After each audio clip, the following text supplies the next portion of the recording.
Am I live? I think it went live. Hey guys! How are y'all this morning? Afternoon? It's afternoon now. I am on later than normal, so I'm not used to saying good morning.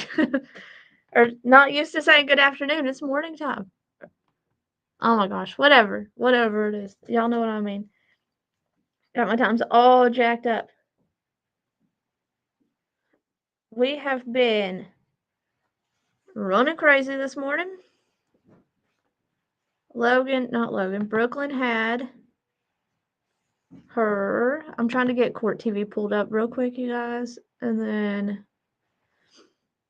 I'll be able to see the.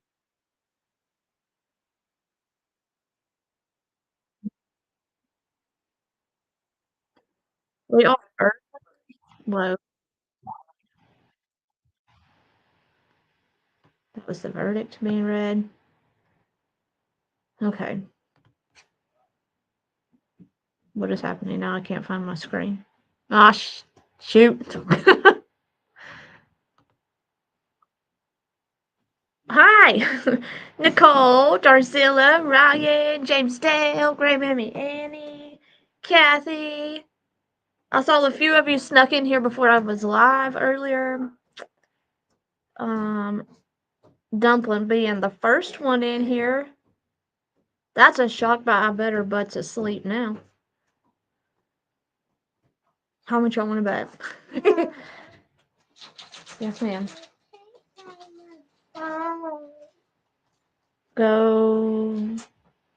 Just lay in Chloe's bed and watch TV, but you have to keep the volume turned down, okay?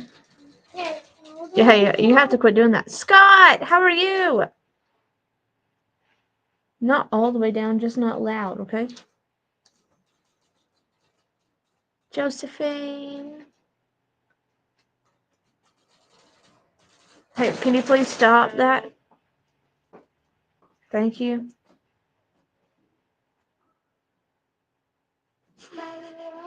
Kids are so much fun. Emery was in here. Moonlight. Juicer. And Dumpling. Okay, so I know Dolly's live, but here we are, okay? I was telling y'all something, I can't remember what. Oh, Brooklyn had her Thanksgiving lunch today. That's why I didn't go live this morning, and I wanted to be live for the sentencing for Leilani, so here we are, you guys. I had to hurry up and get back. She shared her lunch with Logan, so then they were hungry still when we left, so I took them and got McDonald's. Tell me why neither one of them ate any of that. Yes, you were, Ryan. Thank you. Neither one of them ate their McDonald's, so they just had to have, so that was a whole waste of money. And if y'all know me, I'm cheap and I hate wasting money. I hate buying food and then wasting it. That's what it is. Why does it look like there's something on my screen? That's what bugs me, buying them a whole lunch. So they'll eat it in a little bit. Logan laid down for a nap. Hindsight! How are you? When Logan gets up, he'll eat his. Brooklyn will slowly but surely eat hers, I'm sure.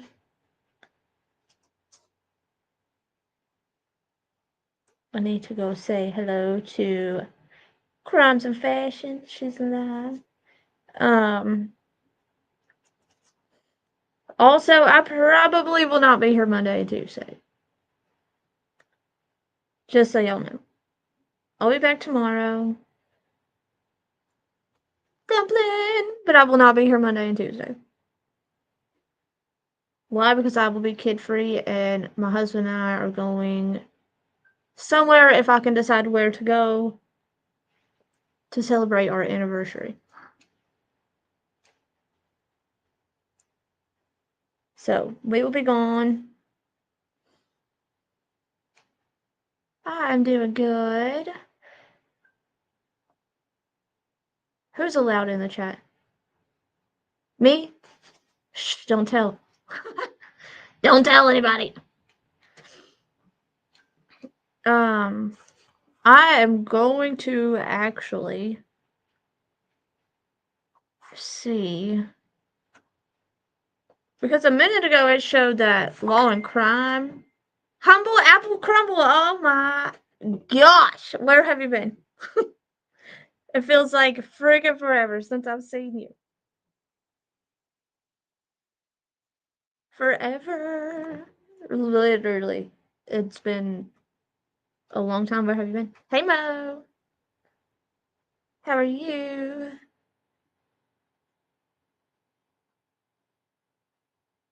It showed.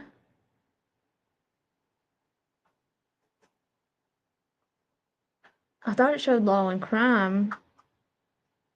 It has been a while. I hope you're doing good. Covering the sentencing too. Well, they're just showing the clock. So we'll just stick with court TV as long as they don't do us dirty again today like they did yesterday when we were watching that. What were we watching yesterday? Yeah, my brain is shot. I need a vacation. I need a vacation from myself. I'm officially on my own nerves, okay? Cold in the UK. It's cold here too today. Too cold. In fact, the other day it was pouring down rain. And I said, you know what? Forget this. I am not sitting in this rain. So I moved all my husband's stuff out of the garage. Or not out of the garage, but over in the garage so I could park in the garage. So that's where I've been parking because it's too damn cold to not. And the babies enjoy getting in a warm car in the morning. So therefore, my husband cannot complain because the babies like the Jeep being in the garage. And he don't tell them no.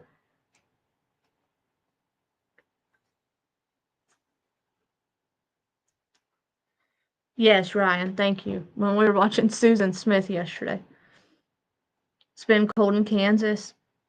Well, listen, our cold probably y'all would probably just laugh at us, but it was cold to me. And it's really windy here. I live like in a mountain sort of, in between mountains right here. So it's really windy here just all the time, even in the summertime. So when it's cold and windy, it's awful. Somebody get Funky, because he already gave me crap for being on late.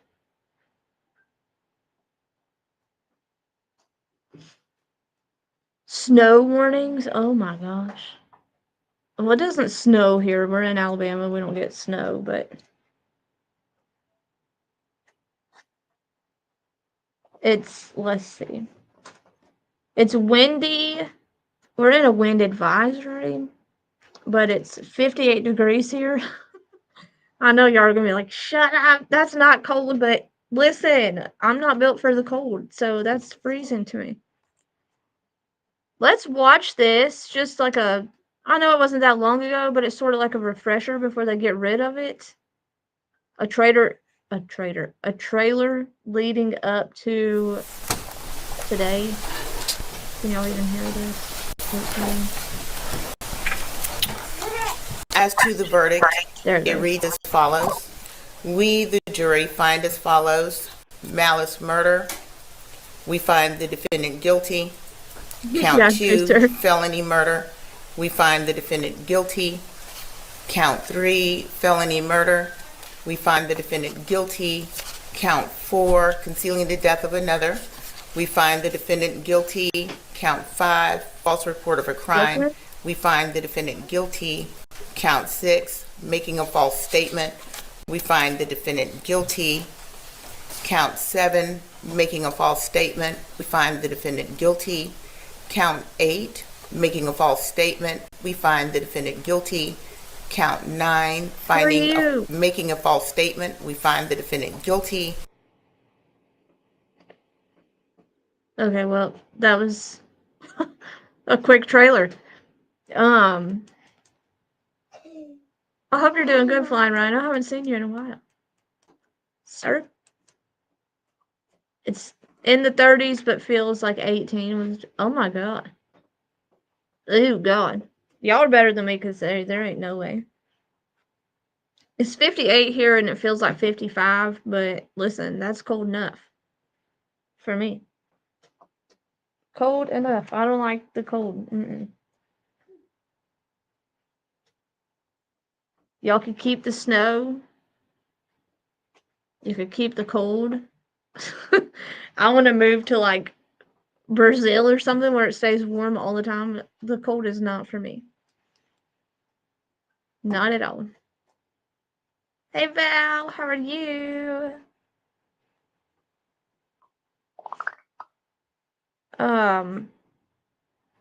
Okay, so who thinks, what do y'all think her sentence is gonna be, or her, yeah, her sentencing is gonna be today? Do y'all think she'll get life?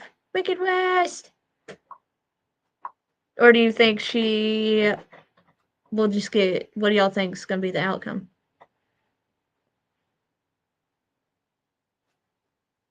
What you think?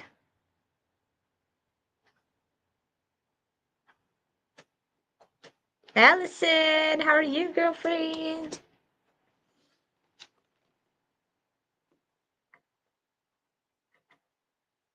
And my sweet, sweet mother sent me money for coffee this afternoon. Life without parole, life. Somebody else said life. Do a poll. Yeah, but if, Kathy, the polls work unless people think she'll get like 35 years or something, and then they can't put an option in. And besides, the interaction in my chat gets us out a little bit more, so type away. No, I'm just kidding. So everybody thinks life. Life without parole. I hope that's what she gets to. Ryan, it's yeah, Juicer, I hope she gets put under the prison. I don't life under the prison, okay? Hey Rhonda. Hey, what are you messing with? What do you do? What have you got?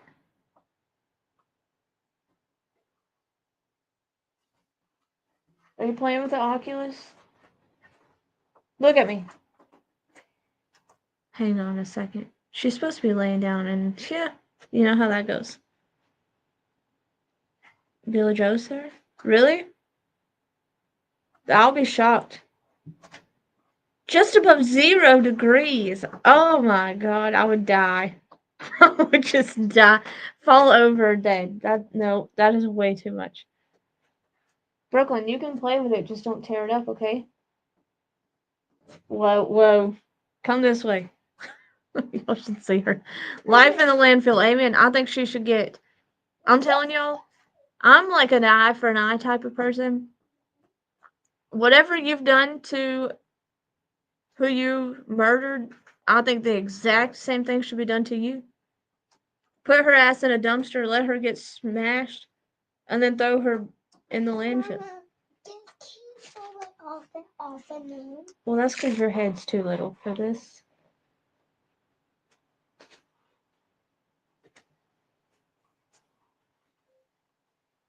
Try it now. Is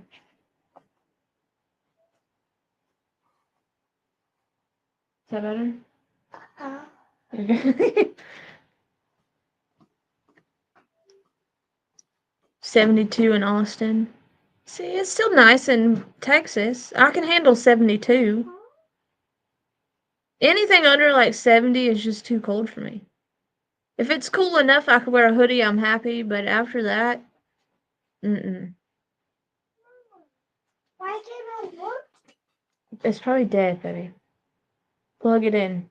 Don't drop it, because if you break it, you're gonna be in big trouble. Rhonda, you're the same way. Yeah, mm-mm.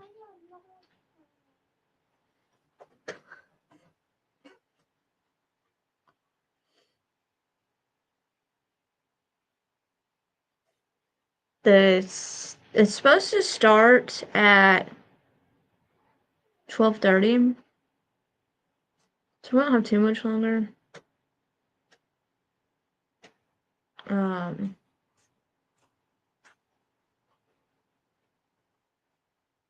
Your kind of weather is 72 degrees, Ryan. Yeah, I prefer the hot weather. Summertime is my absolute favorite time of the year.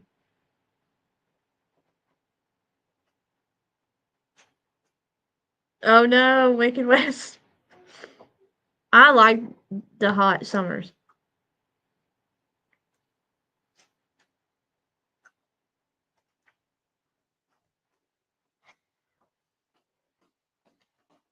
I don't mind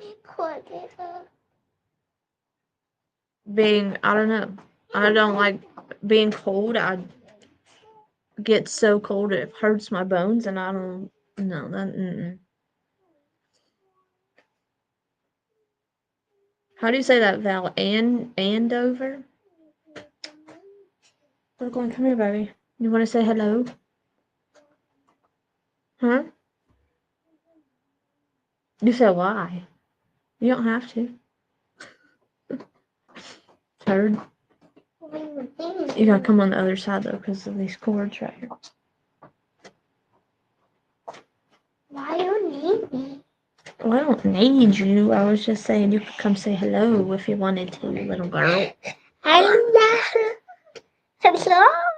Say hi. Hi. You want to show them your cute shirt? Show them your turkey shirt.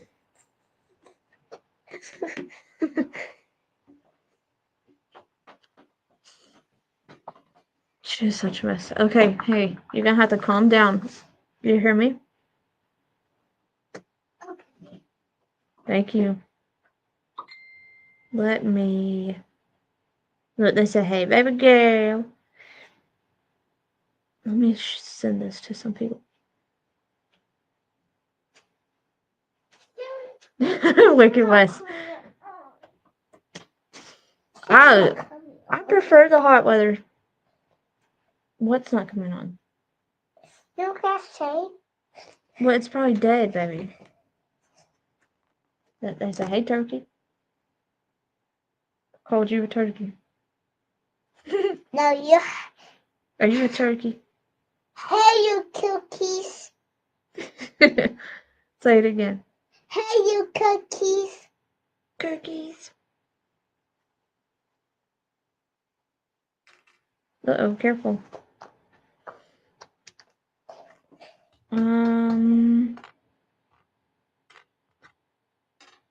My brain is just not working today. Thank God it's almost Friday and we're out of school next week.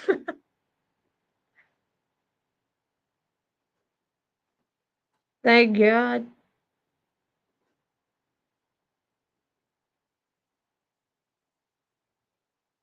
Yo, I wish y'all could have seen. I'm going to show y'all a picture of her at lunch. Listen, I swear my nose is not running or I'm not picking it or what have you, but my allergies have been so jacked up. I cannot breathe. And my nose itches like no tomorrow.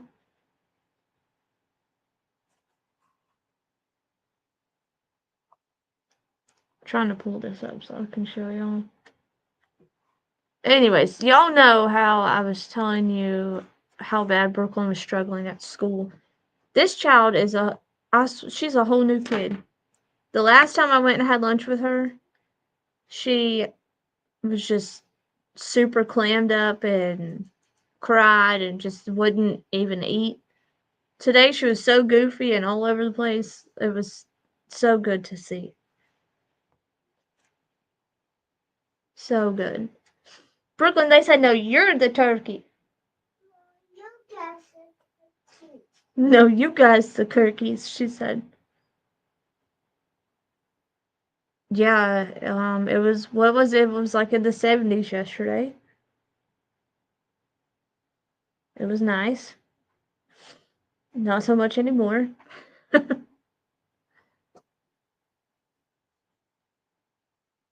She's trying to play with the Oculus. Little does she realize she has to leave it on the charger for a while because it won't charge. And she won't. Brooklyn. Jamie! I'm here. I haven't been live long. Snow? No, there's no. Braddy had a crap ton of snow the other day, too. I don't know if you saw it, Jamie, but y'all know. Y'all keep that up there. I'll be calling you. Come get your whether it's drunk. You got a dusting? Jamie, where are you at? Yeah, Braddy had. Holy crap. That was a lot.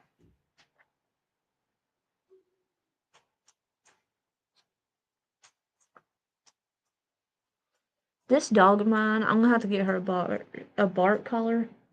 Because I guarantee you every one of my neighbors absolutely hates us as much as she barks.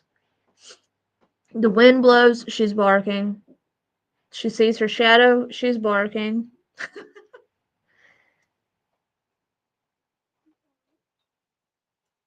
You're coming to my house? It doesn't snow here. We don't get snow. We have to travel to see snow.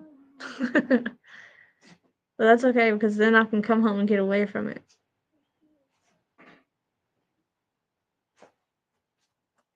You stay out of Chloe's stuff. Why we have makeup? Because Chloe's a big girl and she can have makeup. That's why. You need to go put it back and stay out of her stuff. Minnie gets it up. Okay. Get it up, Chloe. Uh-oh. Rhonda, you're a mess.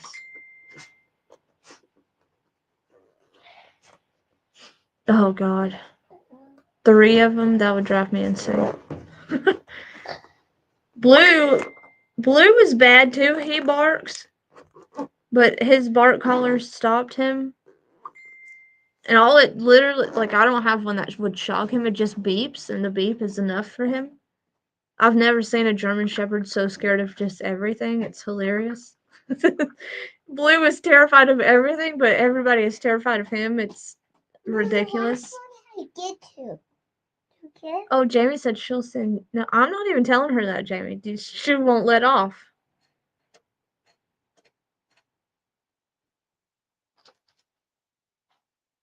But yeah, Chloe's gonna get her when she gets home and knows she's been in her stuff. I've been trying to rack my brain on what to get a almost 13-year-old girl for Christmas because y'all, I was not a girly girl growing up like Chloe is. But I think I have decided what to get her. I'm going to just get her a vanity like she wants, one of the ones with a mirror. Because I found one for a really decent price on Amazon and at Walmart. On Walmart. Jamie, don't you do it. But I think that's what I'm going to do is get her a vanity and just set her up with everything that she needs to be a girl. I don't know. To be a girl. She is a girl, but like, Shanny B. I was not the girly girl wearing makeup at 12 and 13 years old, type of thing. So this is all. I'm gonna set her up. I'll get her what she needs, and that'll be Christmas for my 13-year-old. Then I'll have 3 more or 12, almost 13. Then I'll have 3 more to figure out, and I don't know what in the hell to get kids that have everything they need. Mama, you eat to give right now. Is this playing? No, I'm not eating that right now. Why? I think we're just on a still screen, but yes. Shavy, I thought so. She's wanted a vanity, and so if she wants like a new curling iron because hers quit heating up and stuff like that. So I figured, why not? It's things that she'll use. Oh my God, Jamie, yes they are. Wicked West, are they in there? Where are you seeing this? Because if Law and Crime is showing it, we're about to switch over to Law and Crime because Core TV has not impressed me lately. Ooh, excuse me. I had disgusting McDonald's for lunch. And now it's gonna give me the hiccups or something. Awful. I hate McDonald's. No, Law and Crime's not showing anything either. They're just showing the sign on the thing. Just me talking. Alabama mom. That's it. Just me talking. You hear enough of that already.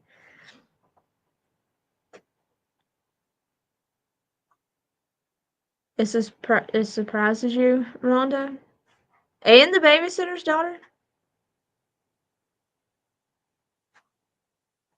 They do grow so fast, Jamie. God, I saw a picture earlier today of my first Thanksgiving with Chloe, and here we are about to celebrate our 13th Thanksgiving together, and I swear it was just yesterday that I had her. That's what I ate. Alabama mom was a kid's chicken nuggets.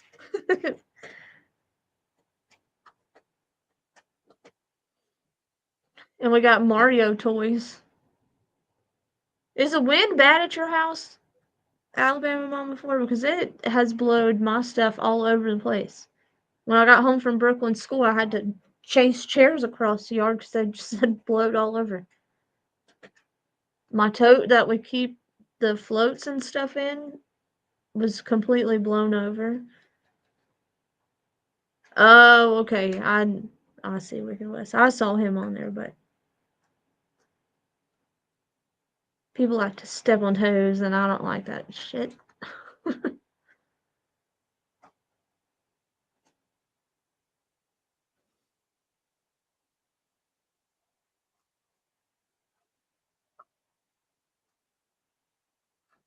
I was gonna ask y'all.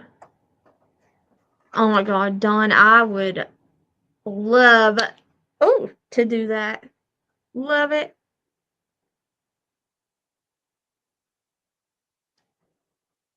If y'all are just coming in, most of you probably know. I don't know if I'll be on Monday or Tuesday next week. December 9th is my wedding anniversary. So we are going to go, with all the holidays being right there at the 9th, we're just going to probably go this weekend somewhere for our anniversary early. December's absolutely chaotic for us. And then we went and got married. Leave it to us. We're like, leave it to Beaver. Everything's just absolute chaos all the time. Hey, Dawn Michelle.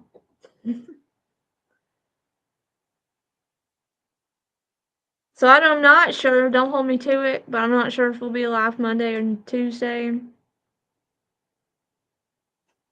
I would absolutely go and see her in a heartbeat.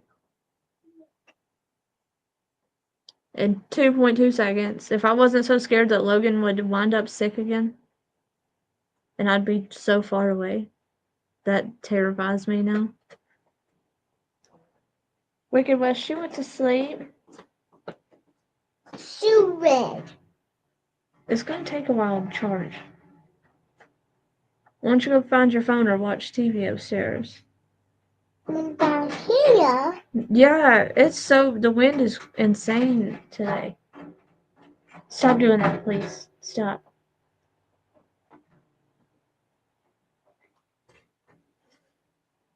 Mama. And you're just down the road from Dawn. I forgot about that. Wicked West. I'll just make a trip to Texas and see everybody. I need to go to Texas anyways. I have family there that I haven't seen since I was probably Chloe's age. It would be so good to see all of them. They probably wouldn't even know who the hell I was anymore, though.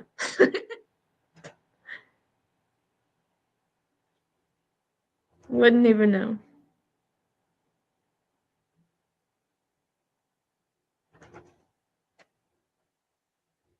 It's been so long. Look, Brooklyn, stop right now. Do not start, or I'm gonna spank you right on this camera in front of everybody. She knows better. She knows better. We have a lot of people from Texas, actually. Brooklyn, please stop. If y'all get drunk, it's not my fault. My kid's over here pushing my desk all over the place. All right. Superior Court of Chatham County is now in session. The Honorable Judge Tammy Stokes now presiding. Please be seated and come to order. All right. Good morning, For everyone. TV, you better get it together and Morning. don't I had a long disappoint, because morning. I don't Good have time afternoon, to be mad. Okay. Dawn, my family's Would you all in please like bring out Ms. Austin. Simon? Brooklyn, you're gonna have to stop, please. I hope she comes in orange and handcuffed. That would just make my day. Do y'all understand?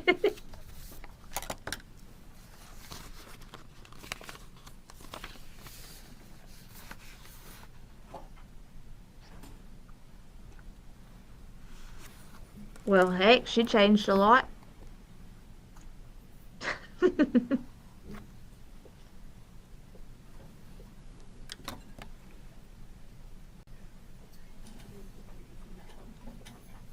Brooklyn Kate, please quit, baby. Do you want to come sit with me? Okay. We're gonna have company, okay? If she starts getting rowdy and y'all can't hear her, just tell me. Ah, there she is, look. I'm running over. All right. We are here today for the sentencing hearing of Leilani Simon. This is SPC R22-03364J6, the State of Georgia versus Leilani Marie Simon.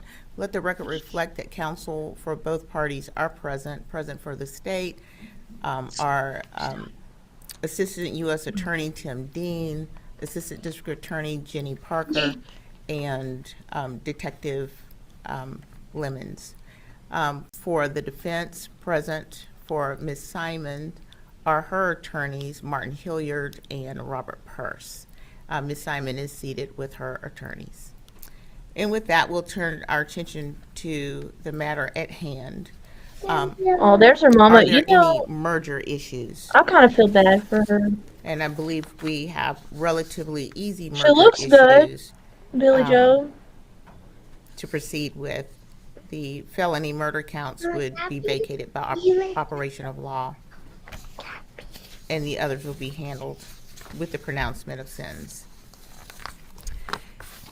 So, Mr. Dean, turning to the state first, is there any evidence in aggravation? There are, I think, some merger issues with respect to some of the false statements. Let's go back to that. Hey, Josh. I emailed the court and the defense about this morning. My belief is that It looks good, some of the Shannon, false I statements think. count should merge with others. That count 10 should merge factually with 9. That count 14 should merge factually with count 13. You have to be quiet. And that 17 should merge factually with 16. So- I may not exactly be right, but out of an abundance of caution, I would request that the court Sorry, merge those y'all. three My nose is so itchy. counts with the ones that precede them. Okay. And once again, to make sure I have those correct, you're suggesting that count 10 merge into 9, and then what was the next? That count 14 merge factually into count 13, and that count 17 merged factually into count 16. There's Dolly. Y'all see Dolly back there? Any others? All right. Where's Just PJ? for the record, I concur with the court. Count 2 and 3 should be vacated as an operation of law, and I also concur with Mr. Dean. I think factually those counts would merge, and those would be the ones that I would move for merger on as well. So we don't have any objection proceeding in that manner. I'll explain to y'all when this is Thank done you. why I feel bad for her. Okay. Any evidence in aggravation of punishment, Mr. Dean? Dawn, you should have done that already, Yes, Your man. Honor. The first item in aggravation that I would introduce is what I've marked as State's Exhibit 1. There's her This is a brother. certified copy of conviction Right here. from Burke County Superior Court. This was, I don't remember in who which she was, the but she defendant passed was for there's a freaking convicted ant on me. What the heck? criminal trespass Ooh. reduced from burglary in the first degree. What? My So I would computer offer tried to that lock at this time. or start over. Oh my god, there's a train coming. Let me mute. I don't think it triggers any recidivist punishment, Judge, and it's an appropriate copy, but no objection, but I don't think it does anything to trigger 1710-7. All right.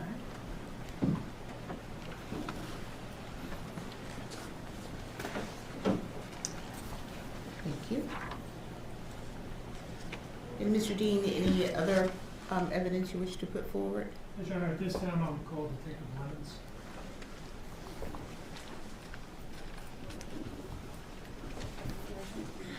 The evidence you shall give the court on the issue pending shall be the truth, the whole truth, and nothing but the truth, so help you God? Yes, ma'am. All right. Good afternoon, Detective. Good afternoon. All right. You understand that one of the most important factors the court considers in fashioning a sentence is whether and to what degree the defendant has accepted responsibility, right? Yes.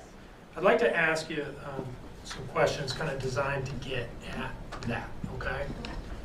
First, I want to ask you about the various sources of information you've had access to Yes, that's during the false. Thank you, investigation Dawn. and then after the defendant was arrested that represent kind of sources of statements that she made, things that she said about the case, okay? Okay. Let's start with interviews. You interviewed her a number of times, right? Yes, I did. Good. And there were some other law enforcement interviews that you didn't participate in, but did watch. Correct, yes. You've talked to witnesses who have talked to her. Yes. For instance, Melanie Bowling, Billy Joe Howell, the defendant's mother. Yes.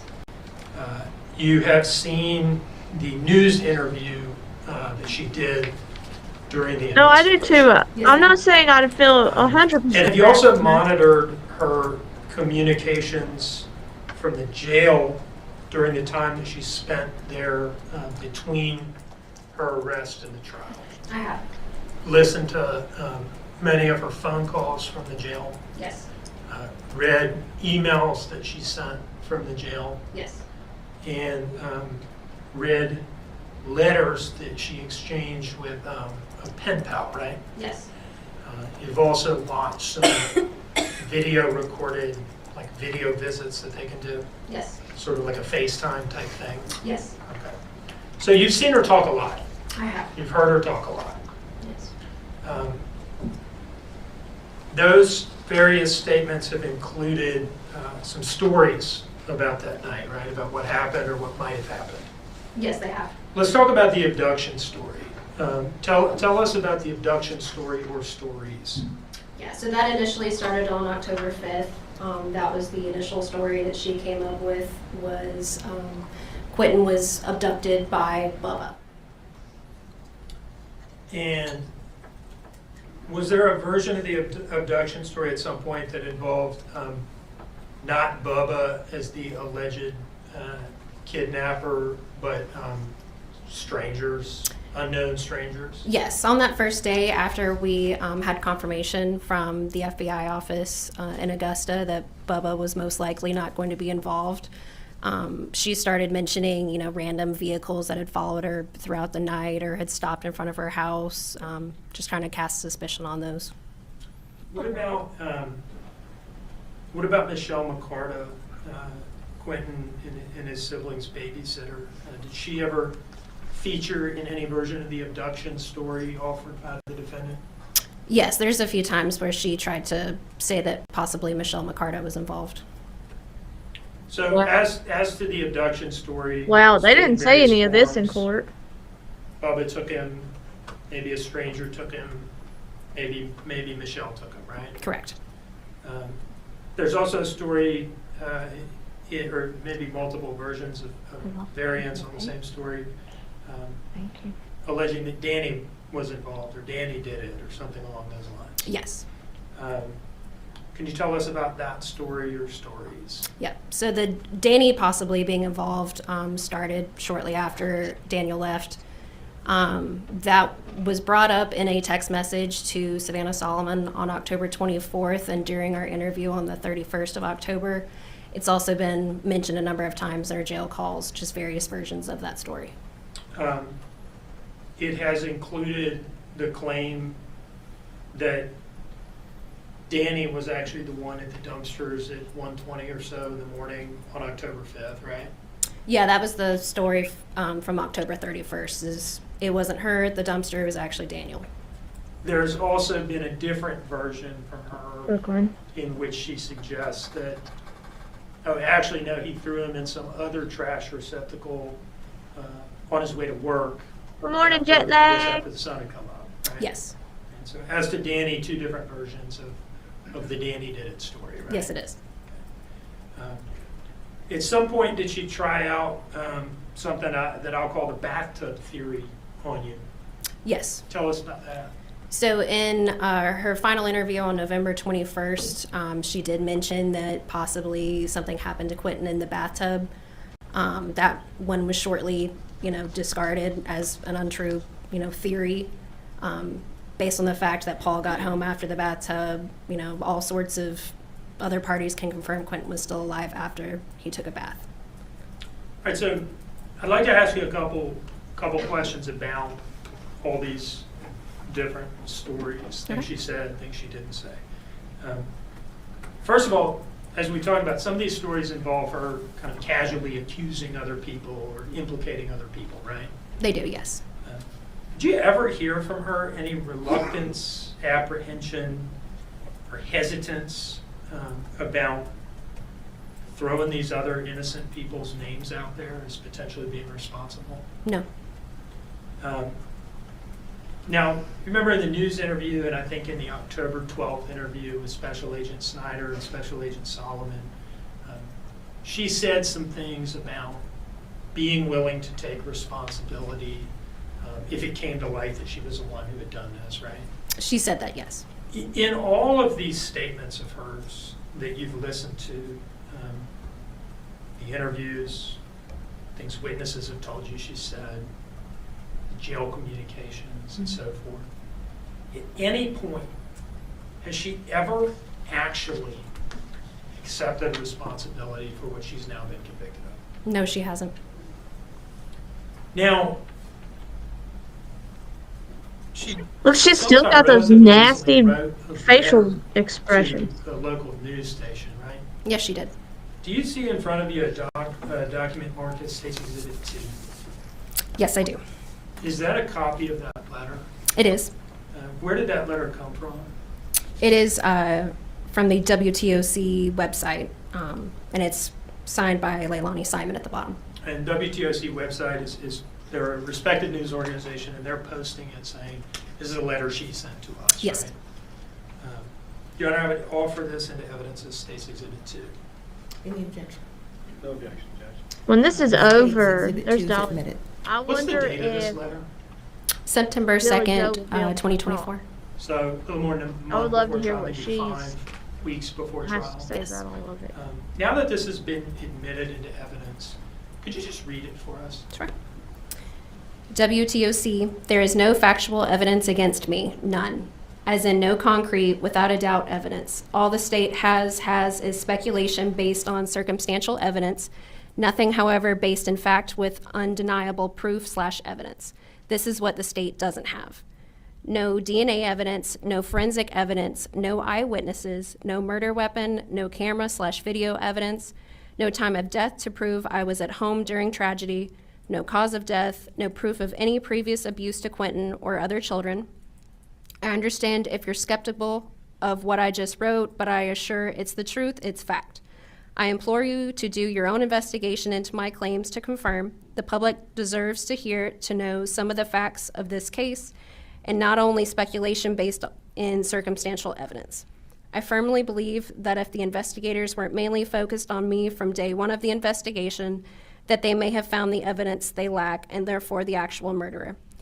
They, in quotations, the state, are attempting to railroad me instead of admitting they have accused the wrong person for for the past almost 2 years. Yeah, Juicer, I don't understand what this is. Now, is it fair to say that in that letter she's kind of holding herself out as like a detached commentator upon the state of the evidence and not like, you know, the person who was there and threw him in the dumpster and knows exactly what happened? Yeah, I would agree with that. Now, I'd like to ask you some questions about her behavior during the investigation. And, you know, a lot of her behavior in the investigation was charged in the indictment in the form of false statements. I want to ask you about a couple things that did not come into evidence at trial. Okay. The first is something that occurred on October 5th, right? That's day one. Yes. That is when the defendant, Paul Simon and Daniel Youngkin, were at the Chatham County Police Department for a fairly long period of time for a series of interviews, right? Yes. Was there, and that was at a time very early on where she's representing to the police that Quentin has been abducted and she doesn't know whether he's safe or not, dead or alive, right? Yes. Was there a point where she was captured on camera asking Paul whether he had any weed to smoke when they left there? Yes, there was. Can you tell us a little bit about that? So after everyone's individual interviews were concluded, my Like team it's was trying them to showing arrange how she transport was to get them during it? back Yeah, home. maybe. We had all three of them in the interview room together. During that time, Leilani asked Paul if he has marijuana at the house. Now, moving forward from that, another incident that wasn't introduced into evidence at trial, the Stingrays incident, okay? Okay. That was on October 18th, right? Yes, it was. And that is the day that the Chatham County Police Department announced that they believed Quentin to be dead, to be located in the landfill, right? Yes, it was. Can you tell us about the Stingrays incident? First of all, let me ask you this. Have you reviewed video footage from Stingrays depicting the defendant and her activities there? Yes. And did you interview or talk to her waiter that day, a young man by the name of Zach? Yes, I have. Okay. Just kind of give us the broad contours of what happened at Stingrays based on that Sure. review. Yeah, so like you said, November 18th is when our social media liaison announced to the public that we were looking for Quentin in the landfill. November 18th. October 18th. Okay. Yeah, excuse me. And on that day, my team received notice that Leilani and her family had gone out to Stingrays, which is a bar restaurant on Tybee, and that they were out there partying. I interviewed Zach Anderson, who was their waiter at the time, and he told us about, you know, her behavior out there, how she was flirtatious. Everyone was drinking, cheersing, and seeming to have a very good time. And he said that she consumed numerous alcoholic beverages, right? Yes. That she became noticeably I guess if not drunk, at least tipsy or something along those lines. Yes. And that she was behaving in a flirtatious manner towards him. Yes.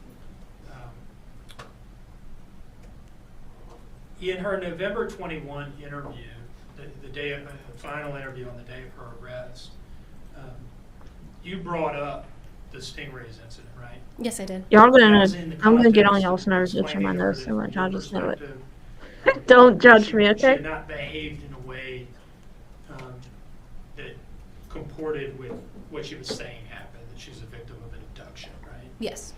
Crystal! And did she tell you a lie in that interview about what had happened at Stingrays? Yes, she did. And what was it? That she was not consuming alcohol that night.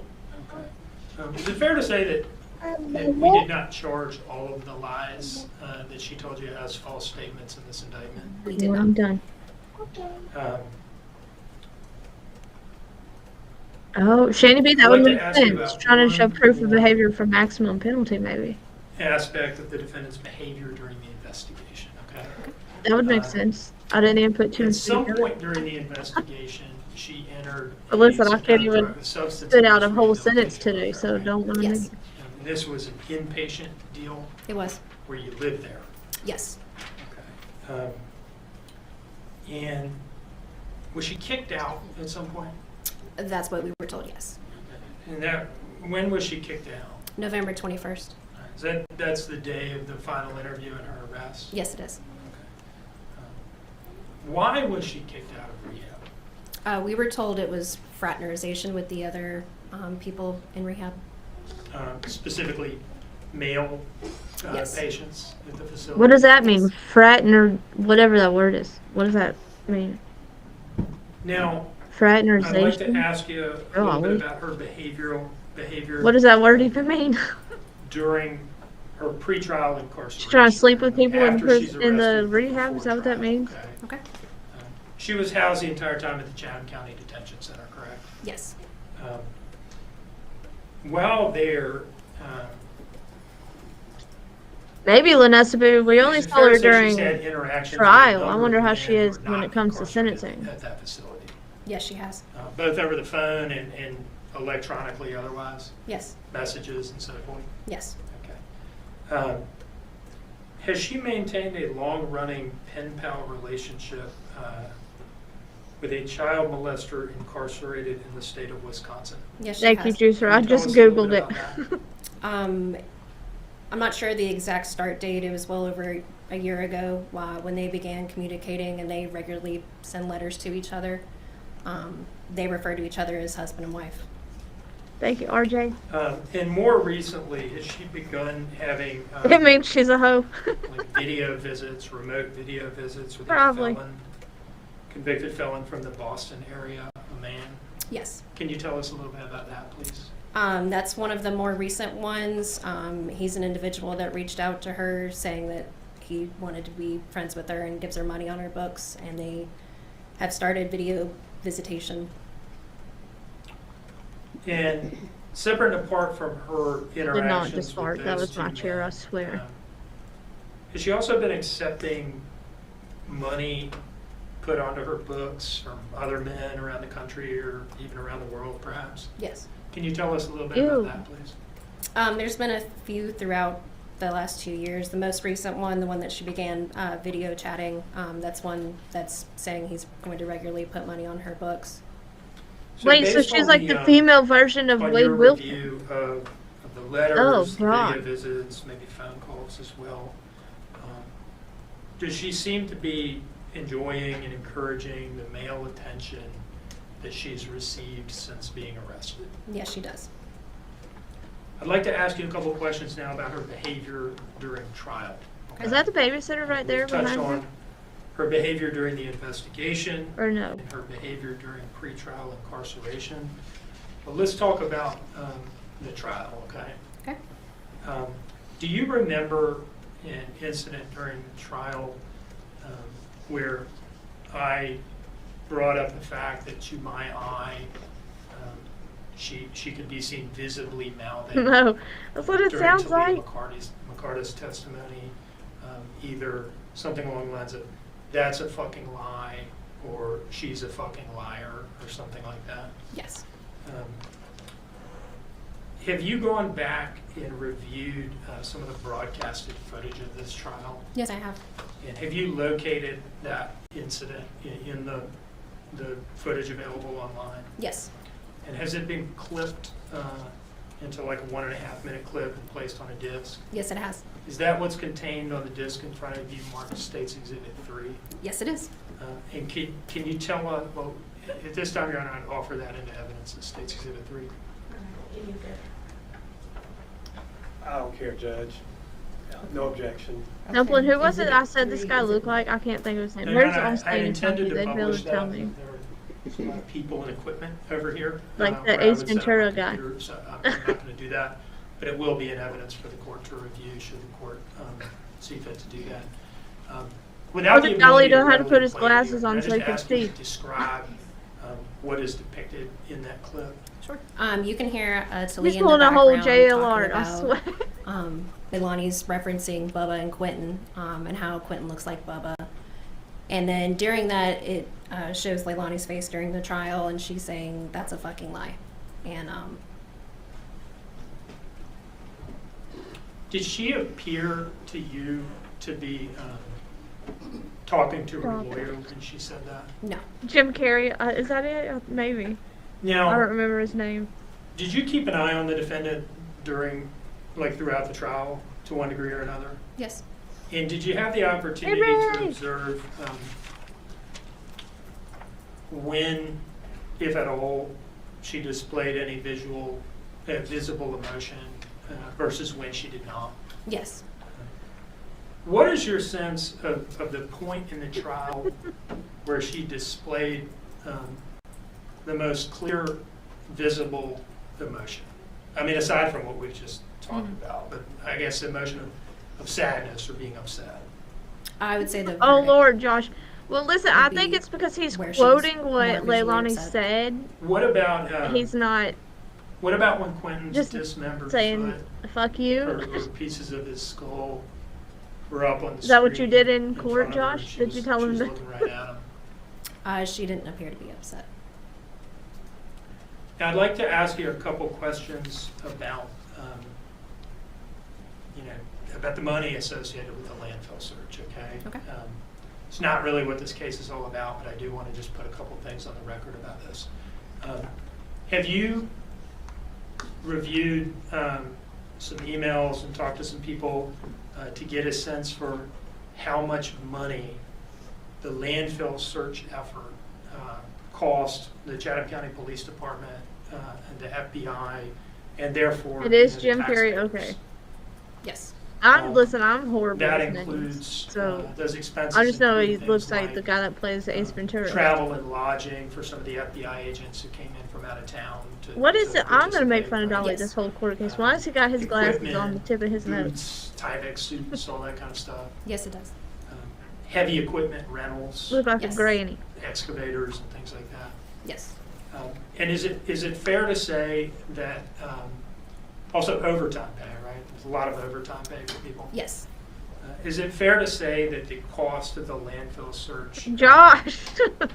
appears to far exceed, I'll say, $500,000? Yes, it does. Now, I'd like to ask you a couple questions about the impact of Quentin's murder on the community. Okay? Learn lessons, Josh, or no? As the lead detective for the Chatham County Police Department, have you had the opportunity to get a sense for the community impact of this case? Who's I would that say old so, guy yes. back there Can with you the tell beard? us a Is that the little bit stepdad? I know my office, as well as the district attorney's office, has received phone calls from people thanking them and us for, finding justice and finding his body. I've had several people reach out to me to say how much it means that we were able to find him, really more than anything. People in the community took an interest in this case, right? Yes, they did. And a lot of people seem to have come to care about Quentin that never even met him. Is that fair to say? Yes, it is. Oh my gosh, Lanessa Boo. I've I'd never like to ask seen you a that, little but that bit would be even about the funnier. effect, the impact on some of the police officers. You just don't go through that whole county anymore, Josh. And we don't need to go into this in great detail. But is it accurate to say that a number of police officers sought out counseling services after either having been involved in the initial response to the house or having been involved in the landfill search, or both? That's why he Yes, wears hats exactly. all the time. And do you know some They of got these them people? bald spots. Yes, I do. Dolly has those hairdos that you'd laugh at in court. One of the people in the community who was affected by this Poor Dolly. this case was Donner Johnson, right? Yes. And can you remind us who Donner is and what his role in the investigation and the trial was? Yeah, he was our point of contact for the landfill off of Little Neck. He was there with us every step of the way until we found Quentin. Has this whole thing had an effect on Donner? Him and his coworkers, yes. Can you tell us about that? Donard and I have had several conversations about what it's like for them to still work out there, knowing that part of never Quentin's seen remains are still Bewitched. in the landfill. I don't watch a whole lot of He movies. and his team have had a tough time still working there. Now, have they, has he or have they done anything to memorialize Quentin's memory out at the landfill? Yes, they have. Can you tell us about what that is? In one of the areas that we had set up for the landfill search, Donard and everyone at Waste Management set up a large memorial for Quentin. It has a headstone, flowers, and a photograph of him. What? And who paid for that? The landfill. Do you see in front of you, I think it's That's not three old. images that are marked as State's Exhibit 4? Yes. Are I'm just those, not a movie type of pictures person. I'll fall asleep. showing the memorial that you've just talked about? Yes, it does. Could you hold those up and for the judge and just kind of walk through what we're looking at in Yeah. these pictures? So this is the plaque right here. It's a marble stone plaque, and they've done some landscaping around it. This is a better view of the plaque. It has a photograph of Quentin, and then they have a nice flower bed around it. And then the last picture is what, just kind of a closer it? view? Yes.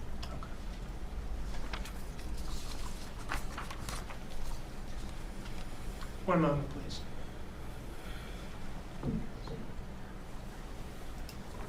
I have no further questions, Your Honor. All right. Mr. Hilliard, Oh, Mr. that's so Purse. sad. That poor baby's got his own spot in the dump. Detective Lemons, have you had multiple theories in this case when you first got it of what happened? Jamie, Yes. if I sit still Were that all long, I those go to theories true? sleep. No. Or That's why y'all see me like So, constantly when you moving, discarded the looking theories that everywhere when weren't, I'm does that sitting make you a here. I liar? can't. I'm No, they were fiddling based with off of something. evidence that we found. I can't just sit Okay. still. so I will go when to you're throwing out a theory, doesn't necessarily make you a liar if that theory doesn't pan out, does it? It does. No. It does or it does not? Restate your question, please. If you're throwing out a theory and the theory doesn't pan out, it doesn't mean you were a liar when you threw out a theory, does it? No. Okay. Now, Mr. Dean asked you a bunch of questions.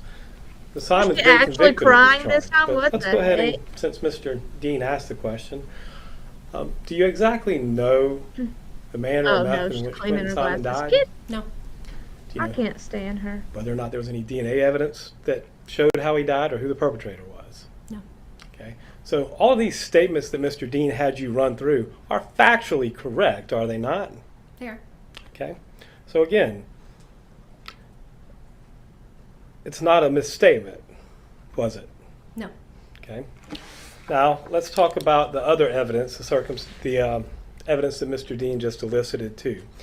I understand we're here, the verdict's been rendered, but does asking to smoke Vanessa, weed I agree. tell you how Quentin Simon died? No. Okay.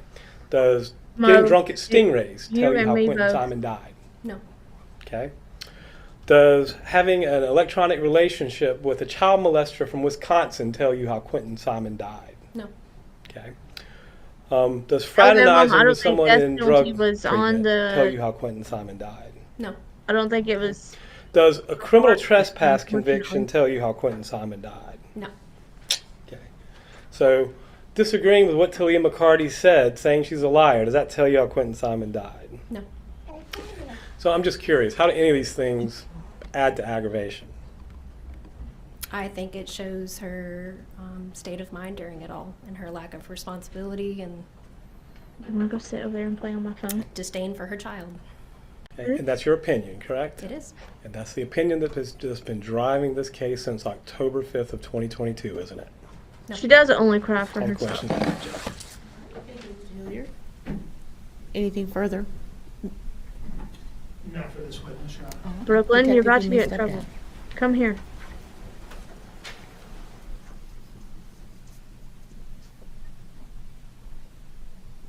Mr. Dean, you may call your next witness. Josephine, I understand don't that know. Talia McCarter would like to address the court, so we would call her now.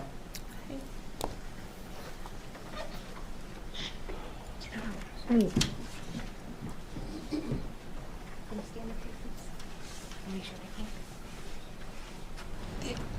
The evidence you shall give the court on the issue pending shall be the truth, the whole truth, and nothing but the truth, so help you God. Yes, ma'am.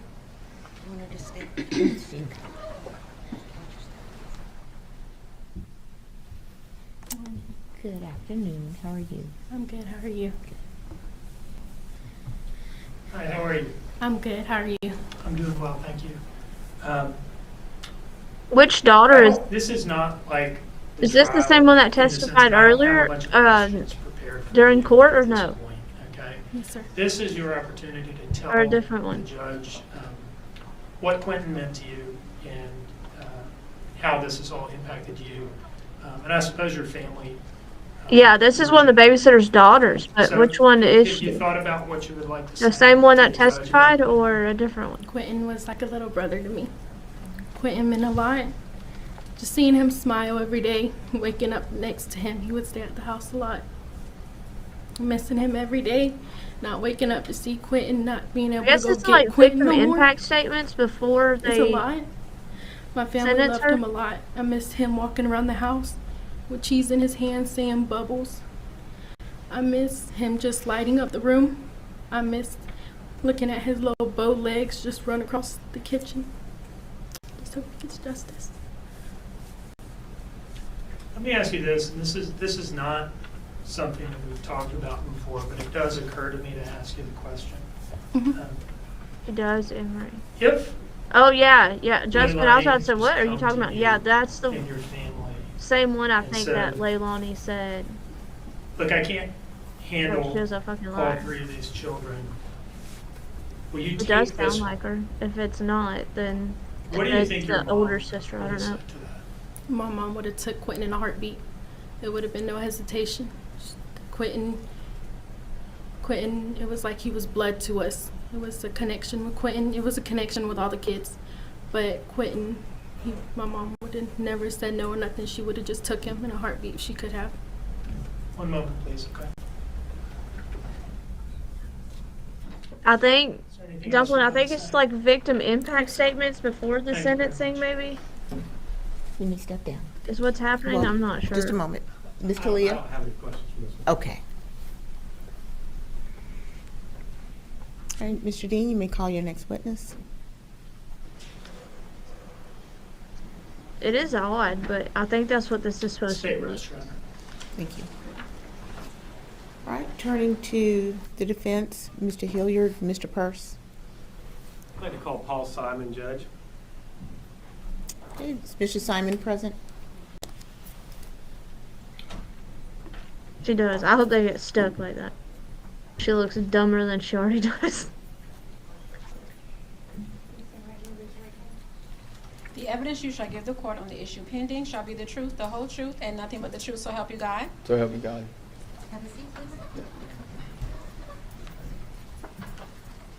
Now her family, Good yeah. afternoon, Mr. Simon. Hello, how you doing today? Mr. Simon, you understand why we're here, correct? Yeah. And I've asked you to come forward and speak in mitigation about your sister Leilani, okay? We're not here to argue with the verdict. The verdict's been rendered, but we are here to try and basically tell the court about Leilani. And so That's you exactly what this is. asked to Victim speak. impact. And is there anything you'd like to tell the court before the court imposes a sentence, Paul? So That's why growing he up, brought the brother Leilani up here. was Tony! my closest sibling growing up. She was always there for me whenever I needed her. Whenever I needed advice about anything, didn't matter what it was, she would always give it to me to the best of her ability. So, I mean, I love her. She's my sister. And, I love Quentin. That's my nephew. I love him just like he was my own blood. But at the end of the day, I'm not going to sit here and live in the past when all I have is days ahead of me. And I'm going to keep moving forward. Okay. And with Leilani, whenever you lived in the house when this was going on, correct? How was she with the children at that point in time? She was always pretty fair to them. I never saw her hit them. She would yell at them. But, I mean, everybody gets frustrated, so. Right. I mean, I never really saw her hit them. That's how he grew up? When Quentin and Zane and Sky, when they were all outside, she was out there watching them, making sure that none of them got too close to the pool.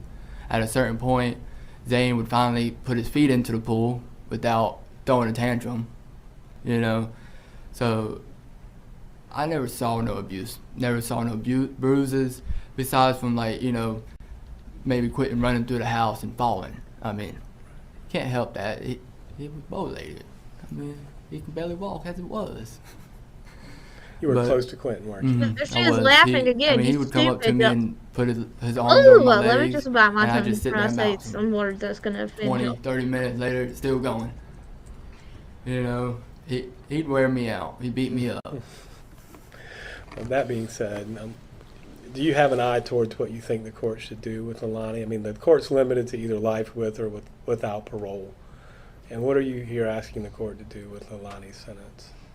In my opinion, Emery, I do she too, needs but to spend time in prison, but at the same time, she's still extremely young. And regardless of how it looks, at the end of the day, she's still my sister. And I feel like even though she was convicted of what she was convicted of, she still deserves a chance, even if it's later in her life, to have an opportunity to thank you. Live her life. Of course. Still. And that's what you're asking for, correct? Wrote us a book in the chat. Yes, sir. I'm not trying to put words in your mouth. I just wanted to be clear, okay? Yes, sir. Is there anything else you wanted to tell the court about your sister? Just I love you, sister. I hope you make it through it. And Mr. Dean might have some questions for you, Paul, okay? I hope you make it through it. What's he think they're gonna kick her ass? There's no thinking about that. That's what's gonna happen. All right, thank you. Mr. Simon, you may step down. Look at this lady in the back is smiling like this is a joke, right? Did you see her? She was one of the ones that testified. Bill?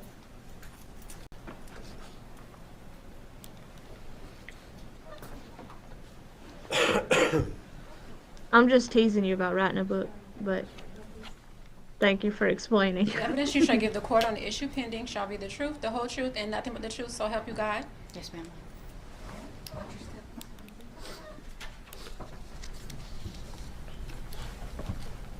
State your name, please, ma'am. Quentin was young My too, name's exactly. Kimberly Hill. She took his Hey, Miss entire Hill, how do you life. know Miss Leilani Simon? Me and Leilani met when we were young, 15, 16. I was 15, she was 16. Ms. Hill, I can tell you have a soft voice. I'm going to ask you to scoot up a little bit to the mic. Is this better? That is much better. Yes, ma'am. You have to speak up. They're recording everything we say and do. I completely All understand. right. So We you- met when I was 15 and she was 16. We met through a mutual friend. Mhm. We were both very young, it was before kids. And she was so kind. I was very clueless and dumb at 15. I came from a very sheltered home, and she could have taken advantage of me very easily. But she didn't. Instead, she showed me everything. I mean, she showed me all around Savannah. She showed me how to act and how to talk in a How setting much that money wasn't. did they pay her? It was very awkward as a kid. She really helped me through all of that, and she was very kind to me. Like I said, she had the opportunity to take advantage of me, and she didn't. We were friends for a couple of years, and I was away for about 2 years, a year and a half or so we didn't really get to talk that much. Sarah, And by Brooklyn the time I President. reconnected, She said, "Hey, Sarah." she had her first baby, and we would hang out quite often. She was always concerned about him. Always, every time I saw her, whether it was the first child or after the second child, it was always, I'm going to be better. I'm going to do better. I'm doing better. I'm working towards something better. She always made an effort, and you could tell that she cared, even if she made the wrong decisions. Yeah, but 15 and 16, And you understand that's why a we're big here age today, gap. correct? She Yes, sir. got on drugs and And completely. what's your most recent interaction on this, Simon? About 6 months to a year prior to everything that had happened, I did distance myself just because I could tell we were going in different directions in life. You can be honest. What did you mean by that? She was hanging around the wrong crowd from what I presumed, and I was going to college. I was getting my degree. Josh, I don't either. I was You wouldn't working catch in me a up there. very That was professional fine. setting, Her friend. and I just didn't have time to go all the way out. It was very far where I was living. I was in Savannah. I can't remember where it was, but it was about an hour and a half near Waynesboro. It was pretty far. So it was just very difficult to see her, and I also didn't want to get caught up in anything just in case. I wasn't aware of anything, but I didn't want to be aware of anything if there was. So in other words, she's a bad person, and I that got the was fuck away from her. Is probably, what if not correct, 2021, early Yeah, 2022. like late 2020, early 2021 is probably around the last time that we had hung out. All right. Have you reconnected with her since then, since this all transpired, or no? No, sir. So basically, your experience was as teenagers for the most part. From 15 to 2021. Okay. So for about 5 years. Yes, sir. Just trying to nail it down. Of course. And you understand what we're here for, but that's the person you remember, is that Yes, sir. kind, gentle soul. Amory, that's Even exactly though what it everything is. happened, it wouldn't be right for me to not come here and speak on what I experienced. And that's all the questions I have. Is there anything further you'd like to add? She's not better. I hope you're doing okay. And She's not Mr. D better might at have all. some questions for you. Okay. Thank you. Just give me 1 second.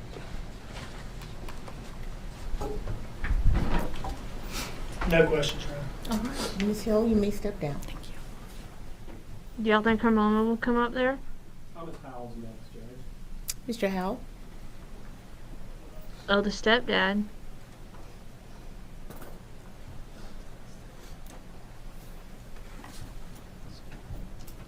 There's the stepdad. The evidence you shall give the court on the issue pending shall be the truth, the whole truth, and nothing but the truth, so help you God. Calm down, Jamie.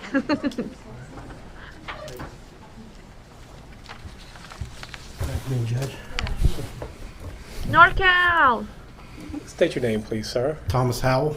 Okay. And Mr. Howell, how are you related to Miss I Simon? am Leilani's stepfather. Okay. And how long Jamie, have that's you been her exactly right. stepfather? Actions speak well, speak louder than words. You can always say you're going to do 12 better, years. but it's what So you not actually like do 2 and not years ago. the No, words sir. that are So coming it's out been of a your while. mouth. Yes, sir.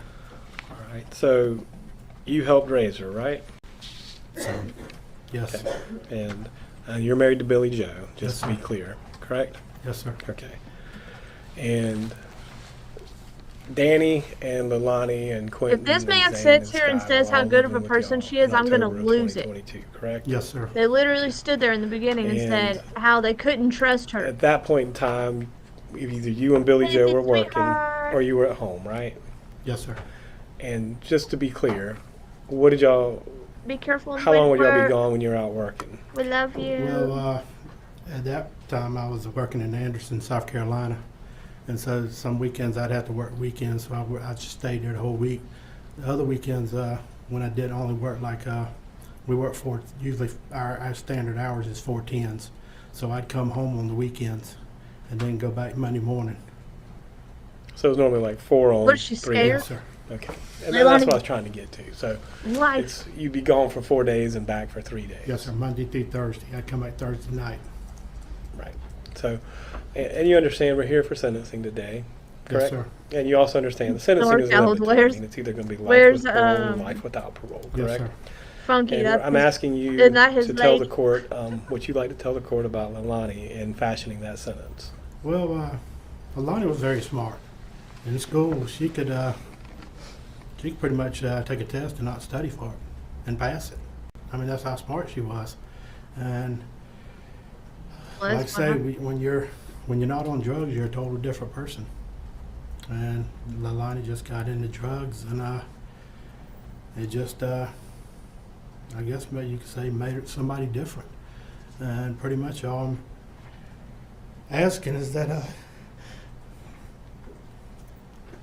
she have a chance one day to come out in the world. And I understand, but nobody knows what happened to that youngin'.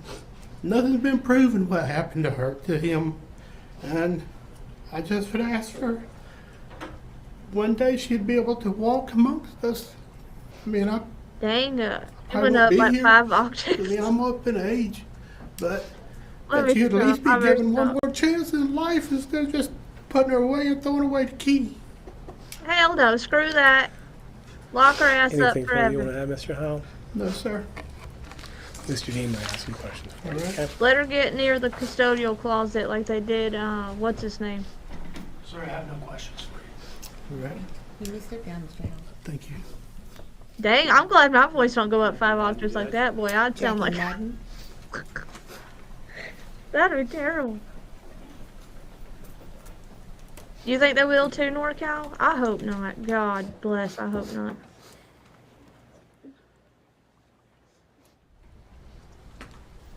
Thank y'all for hitting the like.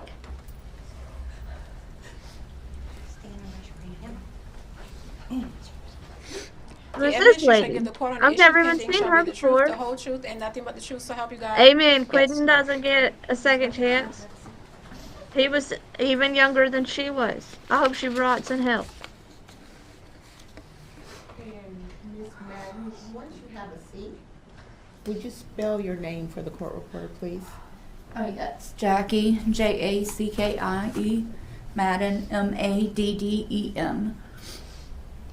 All right. Mr. Healy. Thank you, Miss Madden. How do you know Miss Simon, Miss Madden? Biologically, I'm her aunt, but I raised her about half of her life.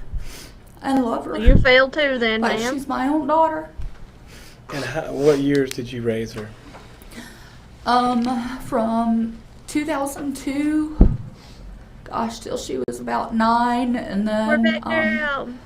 she went to live with her mom, and then again I'm when couldn't she agree was more. 11. We'll talk about when. That was a little better than a year, Hindsight, and then she I went feel back to that. stay with her mom. They don't care about that man. And during that time frame, tell me what you remember about her. Vanessa, bitch.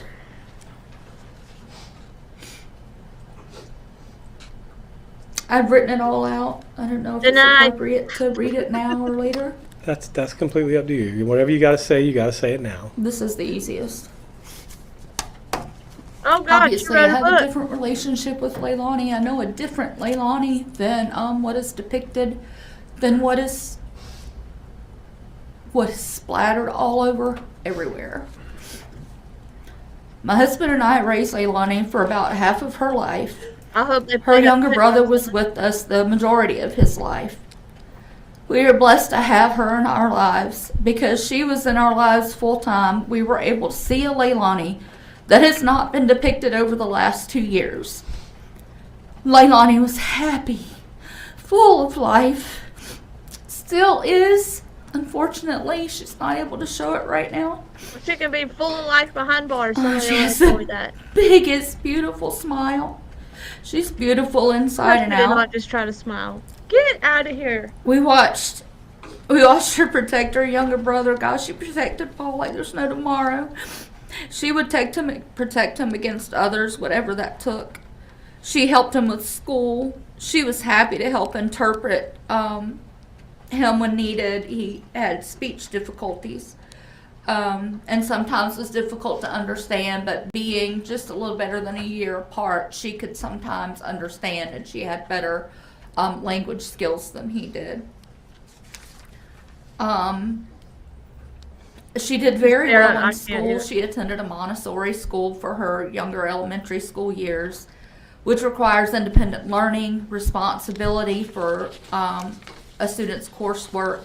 It requires the ability to make decisions about how one completes their weekly assigned work. Her progress Alabama was similar not needed. to that of her classmates. Her Absolutely. teachers rarely had concerns with her academic abilities.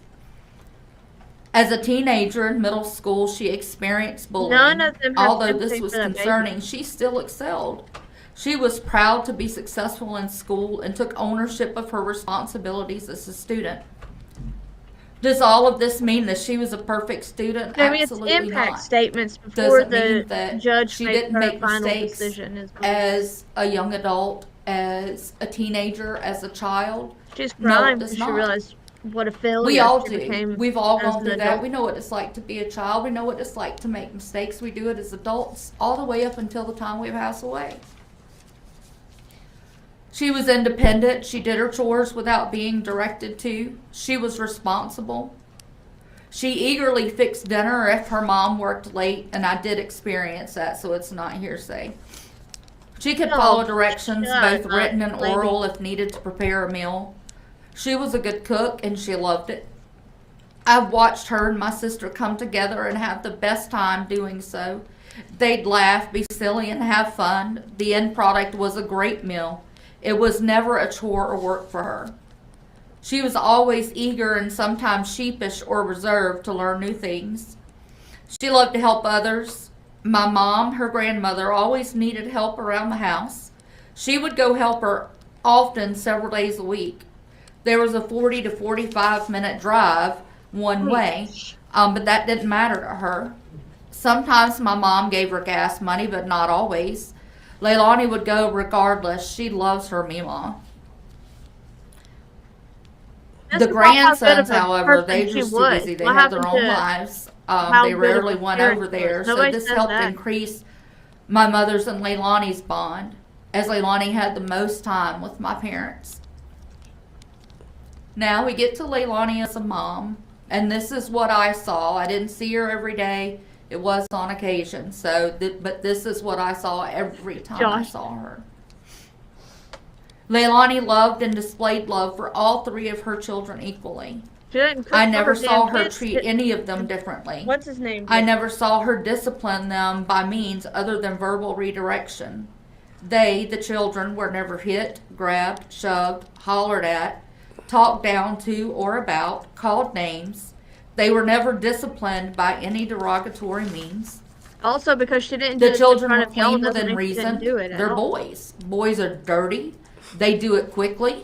Boys climb. They fall down, and sometimes they fall up.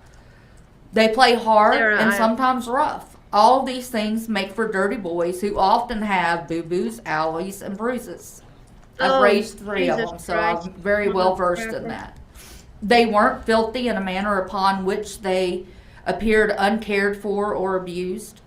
The boys were healthy in appearance. I never saw them malnourished or starving. Quentin, though, with his beautiful soul, beautiful smile, and lovable legs, loved food. He always tried anything new without hesitation and liked most of it.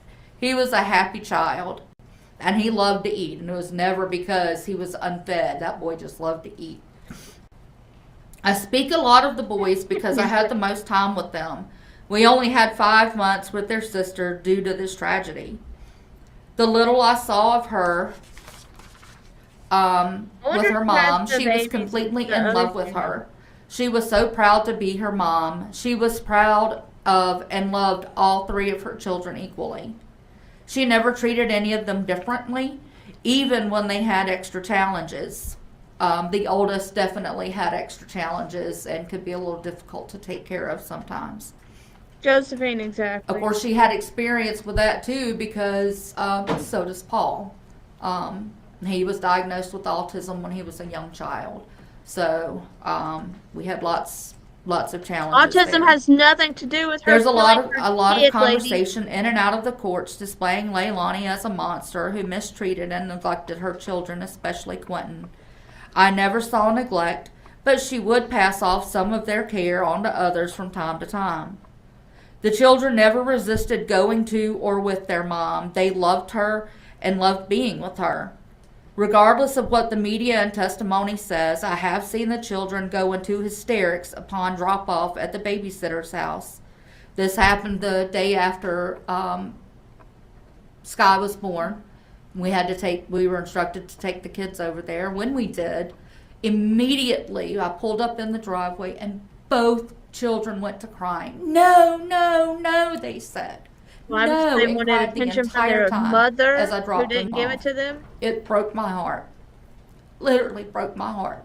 that I had to leave them there knowing that Yes, this was I do, not the don't place they wanted to be. And we don't have a long-term relationship with these children. They see them every day. We don't. We see them 3-4 times a year, and that's it. But they didn't want to stay there. They wanted to go back home with us. The last time I saw Quentin, babysitter showed more emotion towards those babies than any of these people have.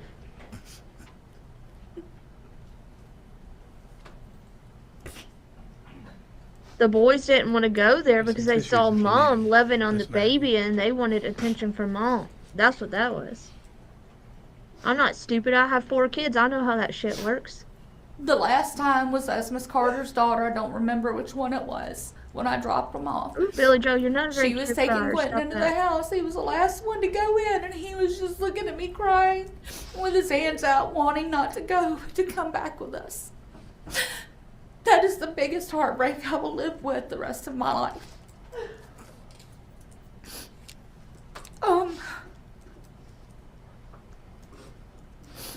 Who's that big guy? This is important because it helps to show that all is not as has been depicted. Who is that guy in the red shirt?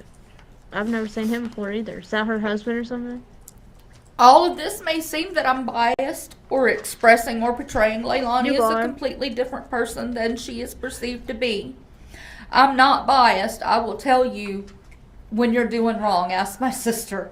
We have fought battle after battle after battle over the years over Leilani and Paul.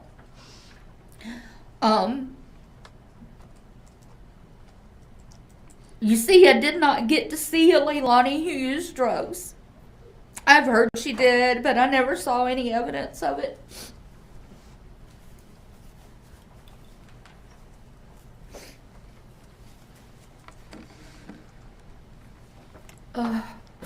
My experiences of time with Leilani only showed the Leilani I knew from the time she was a baby, as a toddler, as a child, as a preteen, as a teen, as my daughter, and as a mom. None of which was abnormal. It was all the normal things you would have growing up in life. Sarah, yeah, there's things they all could have done differently, and this baby would. I've already described these experiences, and they did not ever show a Leilani who was unworthy or a drug user. When Leilani moved in with her mom, my love for her never changed. I still saw her as my daughter. Sadly, for me, I chose to simply be an aunt. I chose to let my sister and her mom chose to let my sister be her mom, not by blood, but by love, care, support, bond, and everything a mom is supposed to be. I knew I had to do this, otherwise Leilani would not get to truly form that bond that she and my sister needed, wanted, and were blessed to form. This was the kind of bond, a beautiful bond, that I saw with Leilani and her own children. I do wish, though, that I had maintained a better bond with her that showed her how much I loved her. Josephine, I agree. So this lady raised her more than her own mother, so... Fast forward to October 5th, 2022. But at This 18 years date old, and the what can you events do? and When they news to make their follow own completely adult cripples decisions, my heart. there's nothing you can do. You can I raise them searched right and all you want. searched for a way to describe my feelings about the loss of our precious, loving, beautiful Quentin. After a while, I finally figured it out. I was crippled, completely crippled. Clinton. Crippled with stupid subtitles are off. Fear of what was to come, anxiety, uncertainty, lack of understanding and comprehension of how such a thing could happen in our family. After all, as they say, this is what you see in the movies. Hurt, sorrow, Look at those dismay, bracelets. They look good on anger. her. I was and am angry at the fact that drugs caused the tragedy to happen in our family. Drugs took Quentin and Leilani from us. Quentin will forever be in my heart, my thoughts, and loved by me, but his life, his body, his love will never be seen or fulfilled due to the influence of drugs. As for Leilani, her life will never be the same. What was that? Angry that even though Leilani and Danny were both present in the room with Quentin and the other 2 children, only Leilani was charged and convicted with the murder of our precious little Quentin. Angry that there's no evidence provided by the prosecution or otherwise presented during the trial that 100% proves that she was the one who murdered and disposed of Quentin's body. All signs pointed to Angry yes. that they both, Leilani and Danny, provided a setting that was dangerous for the children. They both used drugs. They both were under the influence on October 4th and 5th. Taylor mouth come out. Both parents, whom had altered abilities to provide proper care for these 3 children. Drugs led to 2 parents with altered abilities to function with clear and responsible behavior, rational decision making, that caused the death and loss of our Quentin. They're talking about how shit she became. Angry that drugs took away Quentin, his siblings, and Leilani from our lives, from our family. Therefore, the only way to simplify the way my head and heart could process this into a single definition was, it's crippled. This will never go away. Now, all of this said, do I think there should be consequences for Leilani? Absolutely yes. I do feel that she needs counseling. I do feel that she needs to complete a long-term multi-step drug rehab program. I do feel that she needs to complete multiple parenting classes. I've seen the difference that counseling and parenting classes have made for my sister. I know this isn't about my sister, but my sister affects Leilani. But your sister, my sister is definitely a better person, a better judge of character, and decision maker. I struggle to say jail time for Leilani because my heart struggles.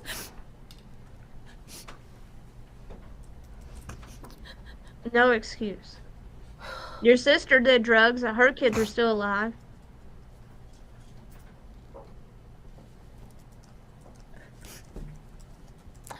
My heart struggles to accept this as reality for my child, my daughter, my niece, my nephew. My love is never ending for her and her children, including Quentin. The loss of a child is the worst hurt anyone can ever feel. My own daughter, born August 2nd, 1989, at 3 months premature, weighing 1 pound 14 ounces, died on December 25th, 1989. She was born with chronic lung disease, which gave us limited time with her. I've never in my life felt such a loss, such hurt. Oh, I can't even say anything because I'm going to look like an ass. I bring that up because I understand the loss of a baby is tough, but what my heart hurts does this have to do with Leilani, and she will Leilani killing her surpass the baby? feelings I endured as a result in the manner This lady's really going which she lost her son. to aggravate the... This will be a permanent imprisonment for her. It'll never go away. It'll eat at her the rest of her life. Whether she is responsible for this or Danny is responsible for this, it doesn't matter. She has lost her son. She has lost her 3 children. No matter if the other 2 are alive or not, she has lost them. Maybe she should have thought about that. And she will never be able to get over that ever. This will torture her for the rest of her life. As a Christian, I have to forgive her, and I wholeheartedly do. It is not because I'm a Christian, it's because I do. What? That doesn't even make sense. Oh. Does that mean I can forget? Absolutely not. God bless America. Does it mean it won't hurt? No. Emery. Does that mean it changes the situation and the blame? Absolutely not. Exactly, Northhouse. I do blame her and son. Danny. She didn't lose him. Only the 2 of them know what happened that night. The horror that resulted lies on both of them. One is just as guilty as the other. And both should suffer She had already consequences. lost the boys. Her mom had custody of them. The Leilani that I described in here, the Leilani that I know, is not the Leilani that would take the life of her son, that would do this horrible thing.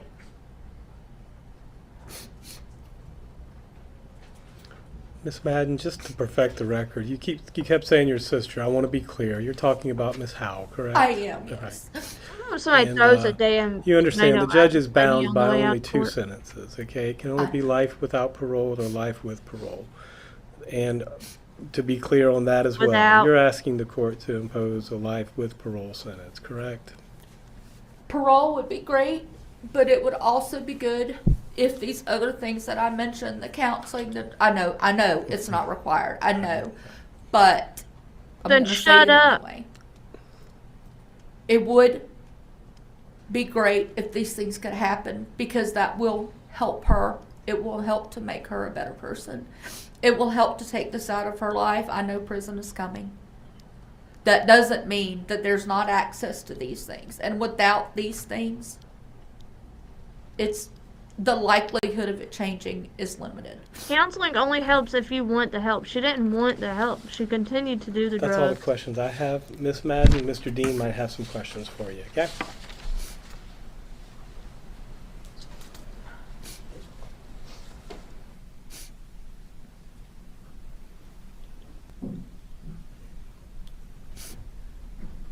No questions, Your Honor. Thank you. You may sit down, Miss Madden. Next, we have Billy Joe Howell, Your Honor. All right, Miss Howell. Oh shit. Here comes Billy Joe.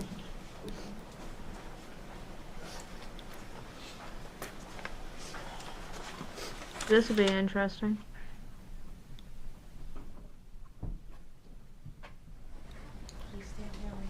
Where's Dolly? Look at him. Dolly. Look at Dolly. The He's getting information you shall excited. give the court on the issue pending shall be the truth, the whole truth, and nothing but the truth, so help you God. Yes. Well, that's who it is. It all depends on what prison she goes to, if those resources are even available.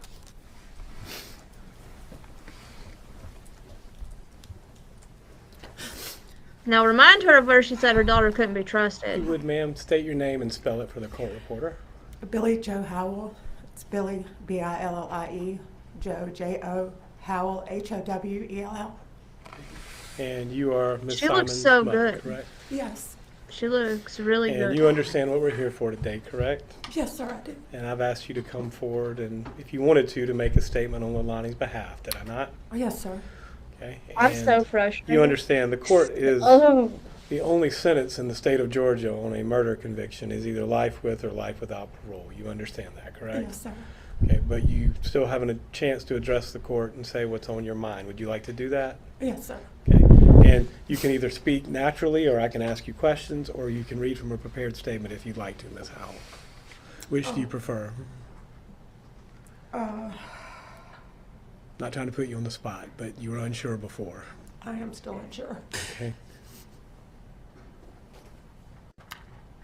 I know drugs has taken and had a huge impact on our entire lives. Even as Leilani's childhood, I failed her. oh my as a God, mom. Juicer, could you imagine? That'd be a whole scene. A whole scene. I allowed addiction to take over my life at a young age. And you and your brother were just babies. And you lived with my sister. But this bitch is gonna make me and I cry. made sure you were okay. I know, had she not left that baby with Leilani, And through that those baby would times, still it be was still alive, really but I hard still on feel you bad because for you her. wanted your mom. Just like I know they're gonna want their mom.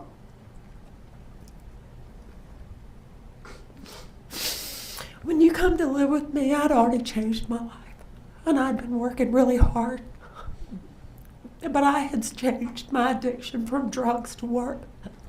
And I still neglected your needs, your emotional needs. I still wasn't there for you to be your mom. I have to get a drink. I'm gonna mute. My decisions have played an impact on things that have happened in your life. And there is absolutely nothing I can do to take it away. But I'm working every day, Leilani. Every day between counseling and parenting classes. And taking other classes. Because I want to be better. Because I have to believe that it's still not too late. and that we still have a chance, regardless of what it looks like. She tried. That's the difference. Billy Joe tried, and Leilani did And not other give a children flying flip. changed my life even more. Sorry, y'all. And I was so afraid for you that I never let you fail. I always just scooped right in and fixed everything, which wasn't good for you. It didn't allow you to grow and to be able to make good decisions for yourself. I do take accountability. Dumpling, that's her punishment. She's gonna live with that. Because I should have been a better mom. That for the rest of her life. And a better grandma. I should have seen something. That punishment to me is more better than any jail time she could get.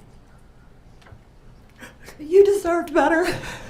And so do your children. All three of them.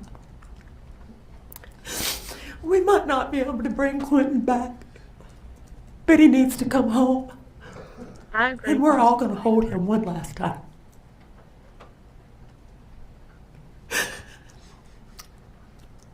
I just want to make it better, Leilani, and I don't know how. All I can do is be here for you and answer every phone call.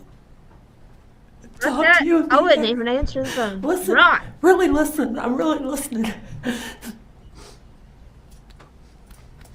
I love you, and we're going to get through it because I raised you to know that I love you unconditionally. And today I do not put conditions on that because I love you. I love you. Yeah, there's no might about that one. Leilani. How are you going to hold him one more time? Did you ever see... I just want to slap her for that shit. We heard a lot of this during the trial. Was there ever any of this favoritism towards Zane or Sky or Quentin was It's the not going to outcast? tell you that. No, sir. Never. Okay. And She's not going to tell them that. did even you if ever there was. see Leilani maltreat or withhold food from Quentin? Never. Excuse me. Okay. And you understand the sentence is what Yes, can be sir. life without or life with. And do you think that Leilani is so far gone she should get a life without parole sentence? No, I don't. Because I wasn't so far gone. I'm not. And I You weren't refuse so to far let gone, you somebody didn't make kill me your believe kid. that I She am. did. There's a huge difference between I the may two be of you. too late for a lot of things, but I'm here today. I'm here. So you're asking the court to impose a life with parole sentence, correct? Yes. Okay. Anything else you want to say before Mr. Dean asks you some questions? No, sir. That's all the questions I got, Judge. Thank you, Mr. Hilliard.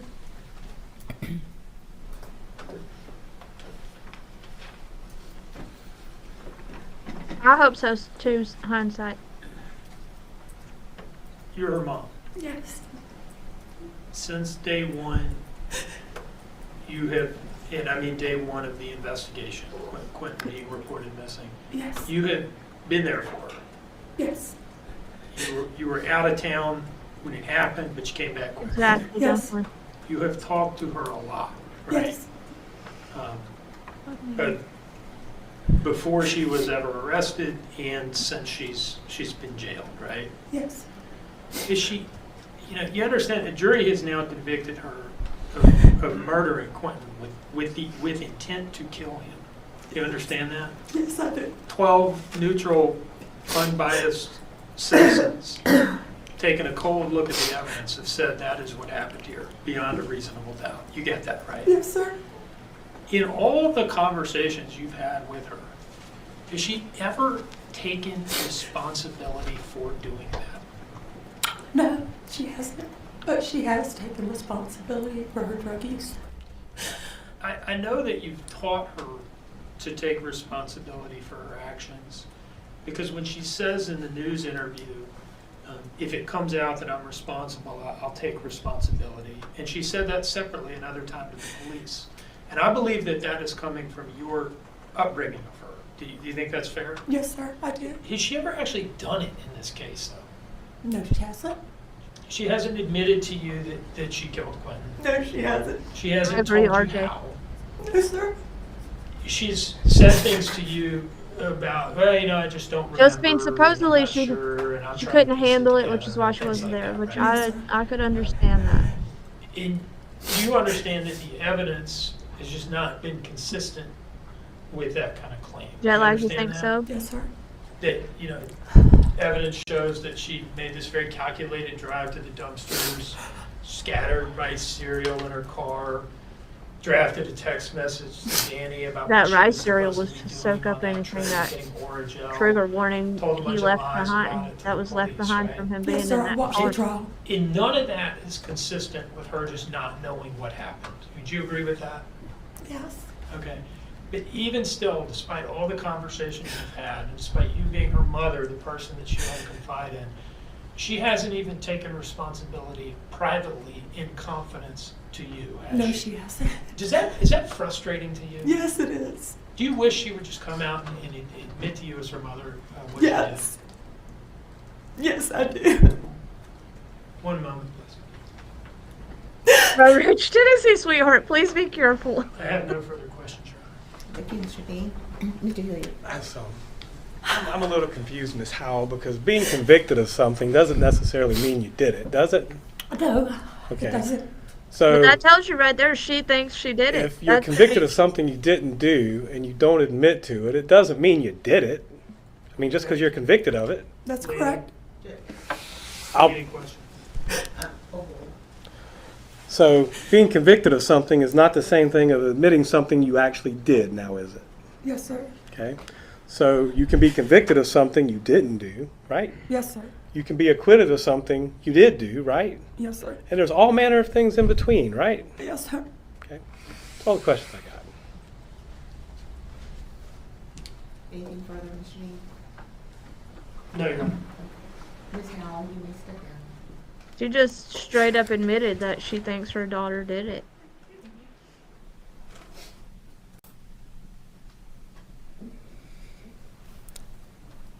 Any further witnesses? That's true, Mr. jet Hilliard? lag. She was. I have to give my client an opportunity to allocute if she wants to, but I think that we've already discussed it. I don't think she wants to testify, Judge, but I think that you have to make that inquiry, not me. So.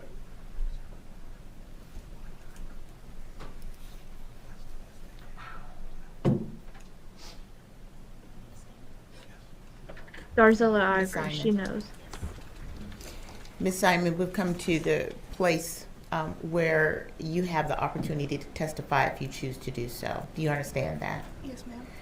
Do you still have the right to testify, and you also have the right not to testify? Do you understand that? Yes, ma'am. No one can make you testify. Yes, And whether or not you testify or make a statement is solely your choice, not your attorney's choice, but your choice. Right. Do you also understand that if you choose to testify and you take the stand, then the state will have an opportunity to ask you questions as well?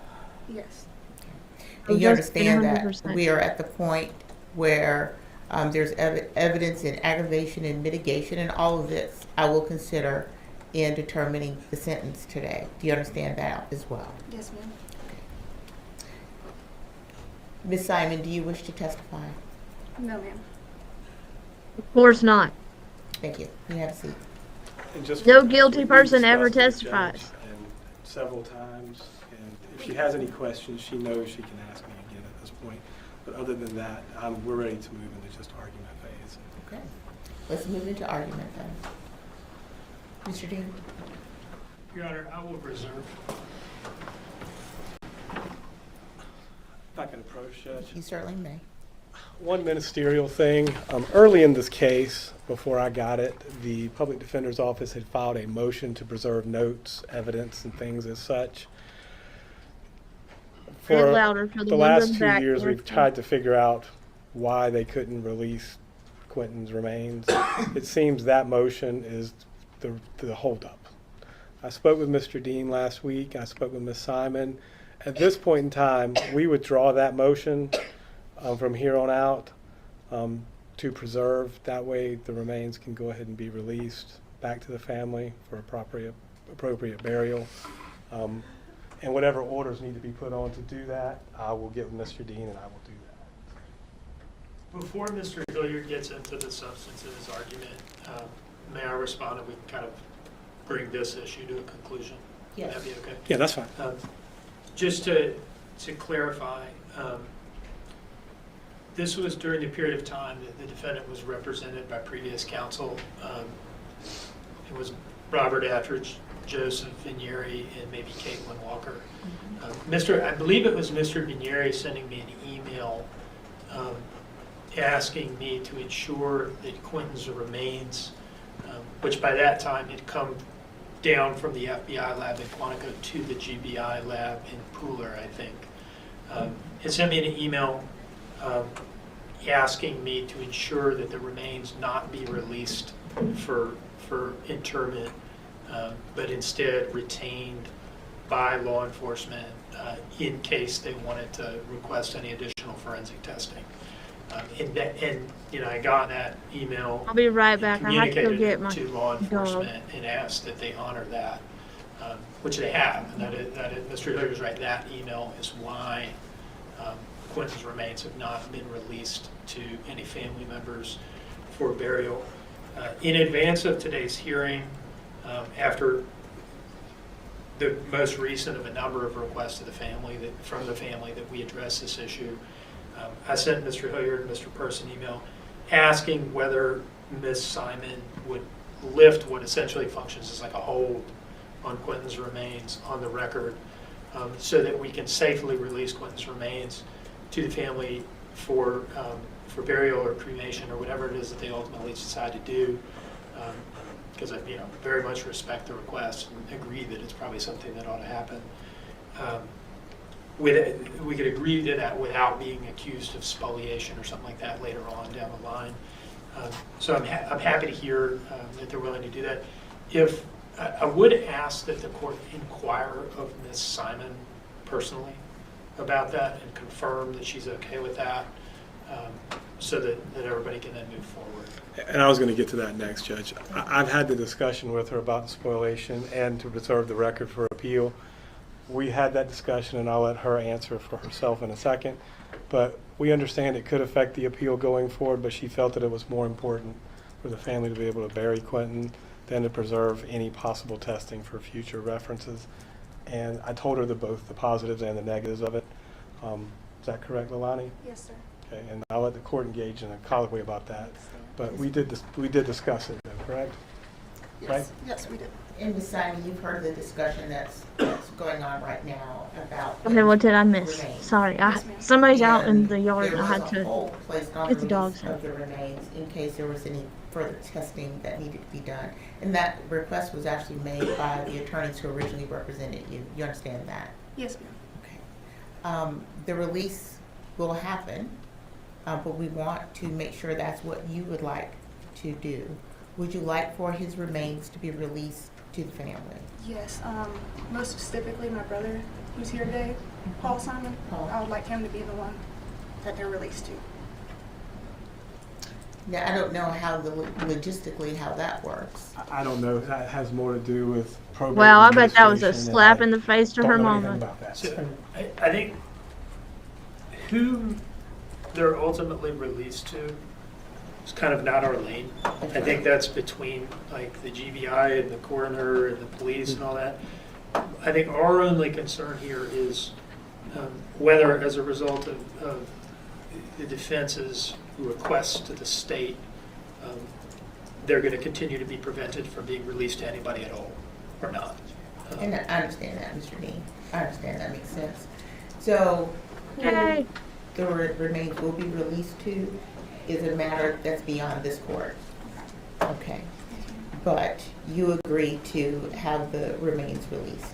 Yes, Mr. Hillary spoke to me about it, I think, on Sunday when he found out about it. I waited until yesterday so I could think about it. Mm-hmm. But my son's been through enough. Your Honor, he's been through enough.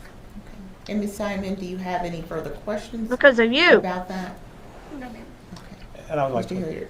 I discussed with you that there could be further testing and science could advance in the years to come. I know why there would be a downfall. I understand that there's still matter with the and I want my baby home.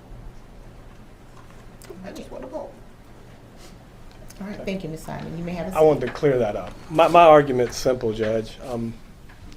We're asking for a life with parole sentence.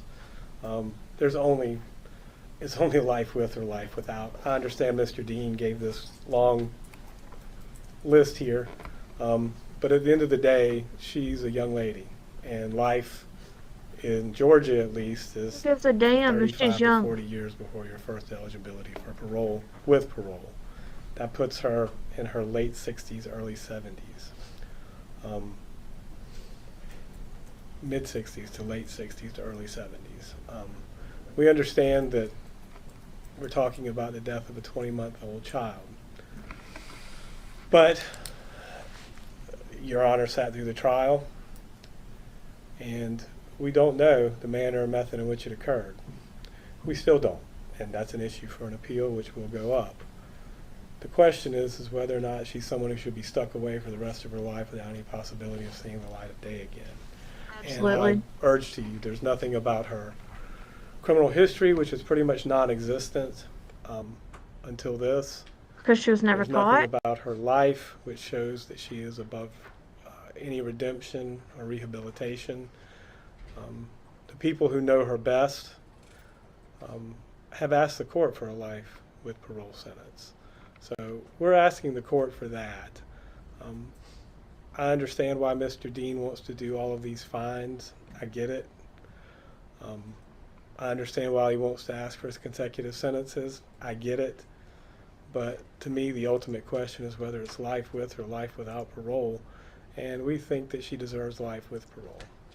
We think she deserves a shot at coming out again one day. Because it's not just about fashioning a sentence that Yeah, like, punishes I the agree with crime. that. You have to realize that the offender is going to be serving the time as well. And while the offender is serving the time, there has to be something to maintain hope or institutional behavior. And in this particular case, I think a life with parole sentence would serve that purpose. So I understand the severity of the crime that she's been convicted of. NorCal. I understand Mr. Dean's position. I don't agree with it. I don't think there's anything about this case necessarily that means that she's unredeemable or should never see the light of day again. So we're asking the court to give life with parole. We're asking the court to merge the false statements and the concealing of death. We're asking the court to not impose a fine, as a life with parole sentence is what it means, life with parole. So there's no manner or method or ability to pay a fine. And I understand the reason why Mr. Dean wants to do that, but I just don't see that there's any ability to pay. So that's what we're asking, and we're leaving it with the court. Thank you, Your Honor. Thank you, Mr. Hilliard. Mr. Dean. I hope this judge just seemed nice through the whole trial and she lays it on thick with this sentencing. Your Honor, will be relieved to hear that I do not have an hour and a half long PowerPoint to present to the court, but I do want to talk for a couple minutes. I'll start with the big picture of what the evidence shows, both through the trial Arzella, and then the evidence that we've added today. Just, a few simple bullet points here. The defendant didn't like Quentin. There's credible evidence of that. The jury evidently found it credible. Had some witnesses come in and dispute that today, but I would submit that they are not the most objective sources of information on that. Her dislike for Quentin was not a result of any drug problem. Her mother had custody of those kids for a reason. If you combine the testimony It was of Melanie enough for her Bowling mom and to get the Talia kids from McCarta him. and Michelle McCarta, it spanned his entire life. Has nothing to do with drugs whatsoever. She murdered him, and the jury has found that she had the specific intent to kill when she did so. And this sets this case apart from cases in which the jury only makes a finding of guilt on felony murder, but acquits on malice murder. This jury did not do that. And there's a great deal of aggravation Some of the aggravation is charged as independent offenses, concealing the death and false statements and false report of a crime and so forth. Some of it is not. The aggravation includes her covering it up in a deliberate, calculating, and very manipulative way. It involved totally shameless and reprehensible attempts to blame people without conscience, right? Just no compunction about blaming other people Jet lag, who I were agree totally innocent of 1000%. this and who in fact loved Quentin very much. She behaved in a way that shows a total lack of remorse, both during the investigation, when on day one she's asking Paul, hey, do you got some weed to smoke when we get home? On October 18th, when the police have announced that they're about to start searching for Quentin's little body in the landfill, she's out at Stingray's getting drunk and flirting with the waiter, in a continuation of what we talked about at trials, to kind of what the theory was here, that a lot of this had to do with her need for male attention. This seems to have continued. She behaved in a way that shows absolutely no remorse and no compunction about what she did during her pretrial investigation and during the trial itself, as we've tried to show here today. Even to her mother, her closest confidant, who taught her to take responsibility for your actions, which is something that Billie Joe Howell, has done. I mean, she did it here today. She talked about all of her missteps and how she pulled herself out of them. She took no responsibility even to her mother, who taught her those things and was her close confidant. It's one thing to not admit to the police. Let me tell what you, did if I was and not at court, take any I would have her responsibility to the police. sitting where she could see her family hurting. It's kind of from another that thing to because of treat, her actions. Your mother, whom you claim to love so much, the same way. The upshot of all this is that she just doesn't seem sorry at all. She really doesn't seem sorry. She seems sorry that she got caught. She seems sorry that she's gonna she had to stand trial. She seems sorry that she's going to go to prison for a long time. The only question here is whether it's forever for her. But she doesn't really seem sorry about what she did.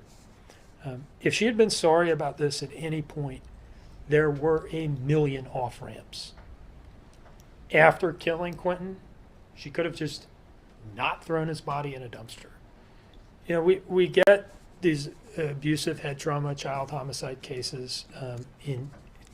Typically, the fact pattern is the perpetrator does the thing, they do the act, and then they just say to the police, you could be right. I found him in the crib like this. She's not had to deal with her daughter and I don't know for why 2 years. breathing, or there was some sort of accident or something like this. She could have played it that way after killing Quentin. She could have. So that's like off-ramp number one, is just don't throw him in the dumpster. Don't do that. And at any time, she could have stopped telling lies, just refused to talk at all. Certainly didn't have to blame anybody else. She could have just said she didn't know. Certainly didn't have to blame like 3 or 4 different people. So she doesn't seem sorry at all, and she's taken no responsibility, and she seems to sort of think that she's kind of at least playing as though she's the victim. I would ask the court to look at this letter to WTOC and really read it, in which she's playing the role of like a detached commentator evaluating the evidence, and she'd sure love to know what happens, but the problem is she just keeps running into these gaps in the evidence, and that's really frustrating to her because she wants to know what happened. And it's just so infuriating and bizarre because like she wanted obviously she knows what happened because she's the map one who out did every single little thing she did. It is bizarre, it is infuriating, and it is quite frankly insulting to everyone's intelligence, and really makes a mockery of the process. There's been this effort to blame it on drugs and mental health issues. Mr. Hilliard is too smart and savvy and experienced to try to do that directly, because I think he knows that you don't come in and say, Judge, it was the drugs. But some of the witnesses maybe don't have that level of experience and were willing to just say it was the drugs. The drugs did it. to medicalize it, to kind of shift responsibility from her onto her conditions or these substances. Lots of people have tough upbringings. Lots of people take drugs, but very few of them kill their own child. We're familiar with words like homicide, killing somebody else, suicide, killing yourself, fratricide, killing your brother, biological, or your brother in arms, even infanticide. There's a word for this the court may or may not know, filicide, killing your own child who's not an infant. A lot of people don't know that word, and the reason a lot of people don't know that word is it just doesn't happen often. Okay, Sarah. It is a heinous thing to do. So heinous, in fact, that people do it very infrequently. And that's what she did. The drugs did not do that. I'll point out something about the drugs in this case. It's easy for people to get up there and kind of say without really examining like how this would work or what this really means is, oh, the drugs caused her to do it. Let's look at the substances that she was on that night. Cocaine, Percocet, marijuana. None of these substances are the kind of substances that are going to induce like a psychosis and essentially turn you into a different person. Thanks, or Ryan. make you do something that you have no control over. You hear about that sort of thing, I guess like bath salts and things like that. But that is just that's not what she was on. It wasn't anything like that. And it's a total red herring to say that the drugs did it. What she did to him was something that was inside of her already. It was inside of her already. Maybe the drugs lowered her inhibitions. Maybe they acted as an accelerant. Maybe they were like, the match to the candle or something like that. But they didn't cause her to do what she did. She did it. The drugs are not responsible for it. She is. She just did a wicked thing, and she needs to take responsibility for it. And so our recommendation is a total sentence of life without the possibility of parole, plus 65 years and a fine of $117,000. The maximum Life without that I parole calculate plus is 65 available years. under the law. Dang. I've emailed the court separately that the count by count breakdown. I won't go through that here.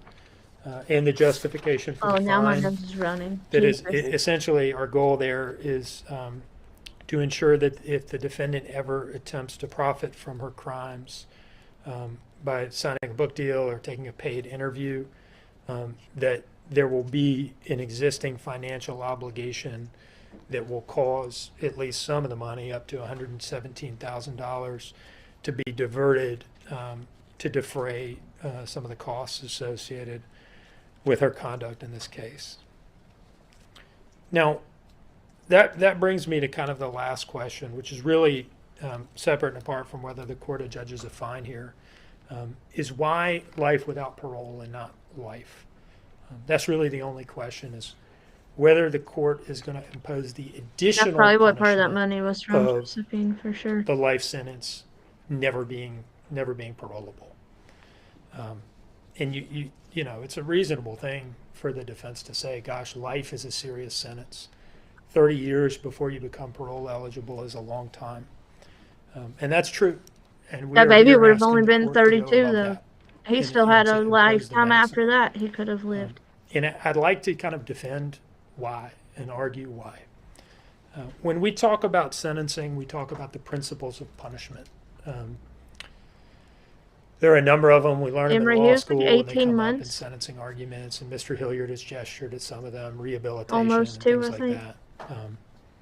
And I'll just kind of walk through these. One of the principles of punishment that we talk about is 20 months. incapacitation, Thank you, which is Northtown. incapacitating the offender from committing a similar offense. Somebody's so dangerous, they just need to be locked up to keep them I off the know, street. Frankie. Now, can I say that incapacitation, the need for incapacitation, justifies the additional sentence of life without parole here. Not really. I don't think that principle of punishment is a justification. That she's so dangerous that life with the NorCal. possibility of parole is not sufficient. All I could think is Ace Next, we have Ventura. deterrence, both specific and general. Specific deterrence meaning the need to have a serious enough sentence that it deters her from doing something similar, and general deterrence, that it deters other people in the community who might contemplate doing the same thing from doing it. Jet lag. I don't know that that's really in exactly. play here either. I don't think she needs life without parole versus life to not do it again.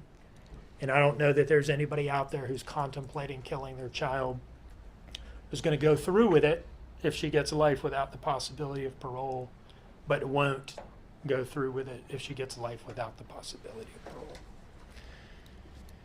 And then we have rehabilitation, the need for rehabilitation.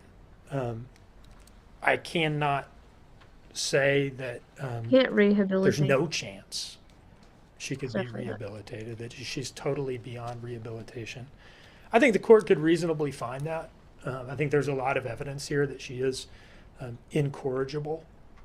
But I can't say for sure that after 30 years, she's so beyond the hope of rehabilitation that she has to stay in on that basis, that she just can't be rehabilitated. And so where we end up is at the last principle of punishment that I know of, and that is retribution. Punishment because you deserve it. A harsh punishment because you deserve it by virtue of what you did and how you acted. Not dressed up as being, towards rehabilitation or towards deterrence, but just punishment as a matter of moral. She's there wisdom. somewhere, Funky. This sometimes gets a bad rap. I've heard it described as the least morally defensible principle of punishment. That somehow punishment dressed up as being for rehabilitation or being for deterrence is somehow morally acceptable. That punishment simply because you deserve it, because of what you did. But I don't think that's right. I don't think that's right. For one, it is the principle of punishment that, to the state's view, most lines up with the average person's intuition about what punishment is for and their concept of justice. It is actually okay and right and good to punish people harshly simply because they deserve it and not justify it further. You have to get really educated to learn that universal moral intuition is actually a bad thing or somehow wrong. Now, we sometimes kind of accept that what people say about retribution, retributive punishment, is true, that it is less defensible than the other principles of punishment. But there's not a consensus on this. That is actually not the consensus view. There are a lot of very smart academics and legal philosophers who continue to defend and make the case for retribution. There's an article by a legal academic, Dan Markle. He's a professor at Florida State Law School. Coincidentally and tragically, he was actually murdered himself.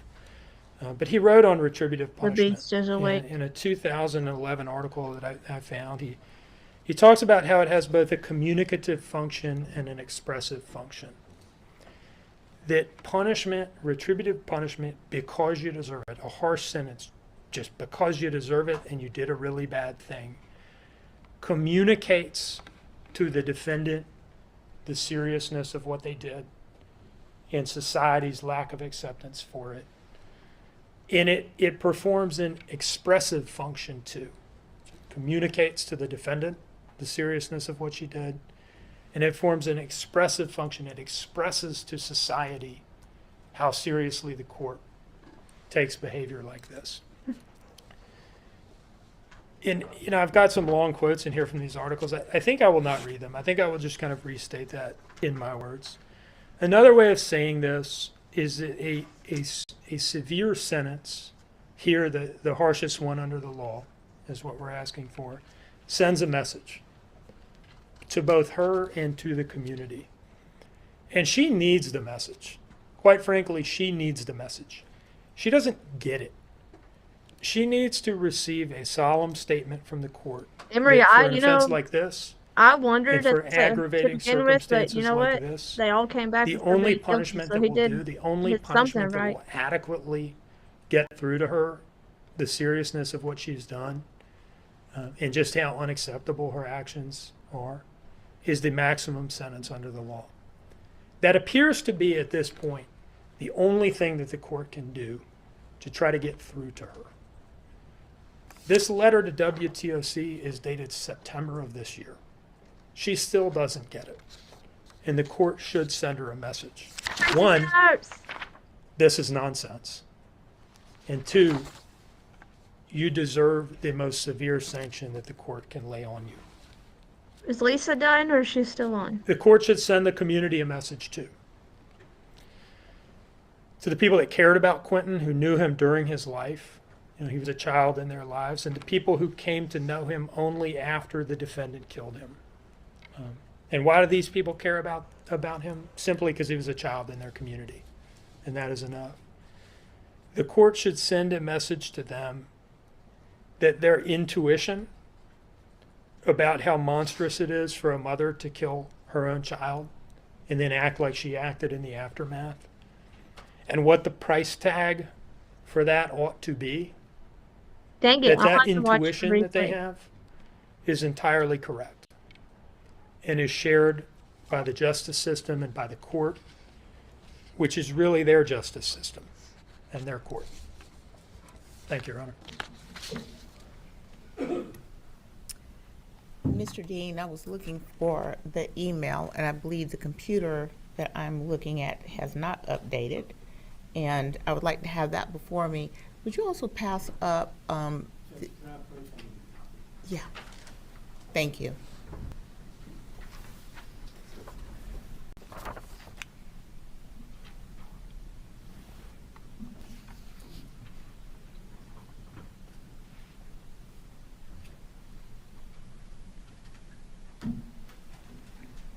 Logan's upstairs hollering at me from down the steps.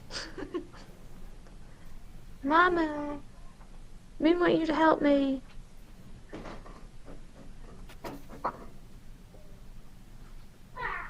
I hope that wasn't just my tablet that went down the steps.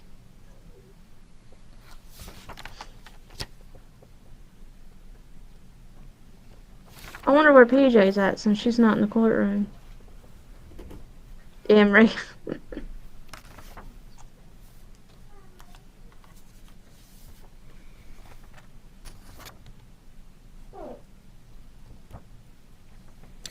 Okay. I'm going to pronounce sentence. Please stand.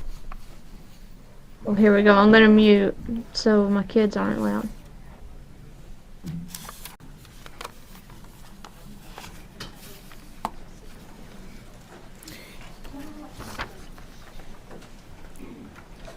The one thing that I will say before pronouncing sentence is clearly little Quentin Simon's life and death impacted many, many individuals, but also the community at large. Leilani Marie Simon, the court sentences you as follows.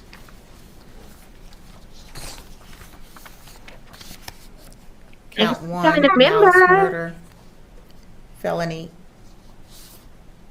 life with the possibility of parole. Count 2, felony murder, vacated by operation of law. Count 3, felony murder is vacated by operation of law. Count 4, concealing the death of another, 10 years consecutive to count 1. Count 5, false report of a crime is a misdemeanor, 12 months concurrent to count 4. Count 6, making a false statement, 5 years. concurrent with count 4. Count 7, making a false statement, concurrent with count 4, 5 years. Count 8, false statement, 5 years, consecutive with, concurrent with count 4. Count 9, making a false statement, 5 years, concurrent Sit down, with Billy count Joe. 4. Count 10. Concurrent merges means into at the count same time, 9. right? Or does it mean like one after another? Because Count my brain's 11, not working. 5 years, concurrent with count 4. Count 12, making a false statement, 5 years, concurrent with count 4. Delia, did I get count 11? Yes, ma'am. Okay. Thank you, Alabama Mom. That's what I thought, but like, my brain is Count elsewhere 13, today, I making think. a false statement, 5 years, concurrent with count 4. Count 14 merges into count 13. Count 15, 5 years, concurrent with count 4. Count 16, making a false statement, 5 years, concurrent with count 4. Count 17 merges into 16. Count 18, 5 years to serve, concurrent with count 4. And false statements, making a false statement, count 19, concurrent with count 4. That is 5 years as well.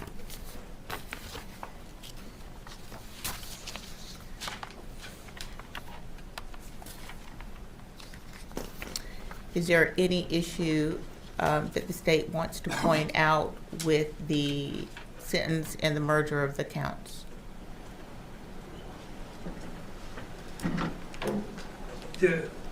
Was count 4, the 10 years to serve on count 4, was it consecutive to count 1? It is consecutive to count 1. And may I presume that the court is not imposing any fines? No. Mr. Hilliard? So just to make sure, life plus 10 is the operative sentence? Life plus 10. Life with pump. And I guess we should do the state court appeal as well. So. Okay. And with that, Ms. Simon, you are hereby notified that under the law of Georgia, you are entitled to appeal the guilty verdict of the court. And if you decide to do so, you must file your appeal within 30 days of this date. You are also informed that you have the right to retain a lawyer of your own choice to represent you on your post-trial motions and appeals to the appropriate appellate court of Georgia. If you cannot afford a lawyer, the court will appoint one for you. You are entitled to and will be given a transcript of all pre-trial, trial, and post-trial matters without cost to you if you cannot afford a transcript. You may file a motion for a new trial, or you may appeal your case directly to the appropriate appellate court of Georgia for review. Wow. I'm signing the statement of appeal. I will hand this down to the clerk. If you'll please hand that to Mr. Hilliard. That's insane.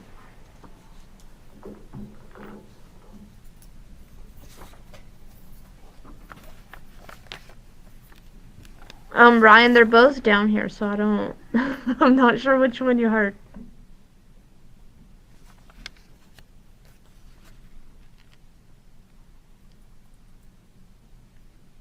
$20.40, that's scary. At least she'll be an old bitch by the time she gets out. Her kids will be grown and moved way beyond her at that point.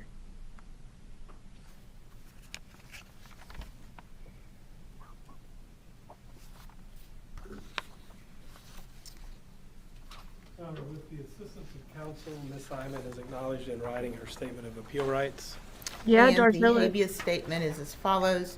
You are advised that the statute of limitations for habeas corpus in this state is 4 years in the case of felonies and 1 year in the case of misdemeanors. The statute begins to run from the date the conviction becomes final. All right. So does that mean she can't appeal for another 4 years? May there be peace somehow. Nothing further from the defense, Judge. Thank you very much. Anything further? No, you're Yeah, I call Nothing from the bullshit. state, nothing from the defense. No, All you're right. This concludes this matter. We are adjourned. Look, Billy Joe's running.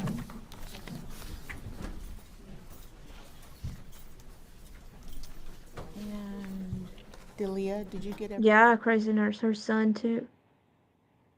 Parole is always denied. That's true, Juicer. Well, yesterday kind of proved that for the most part.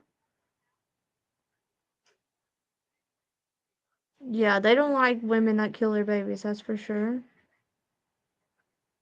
Wow.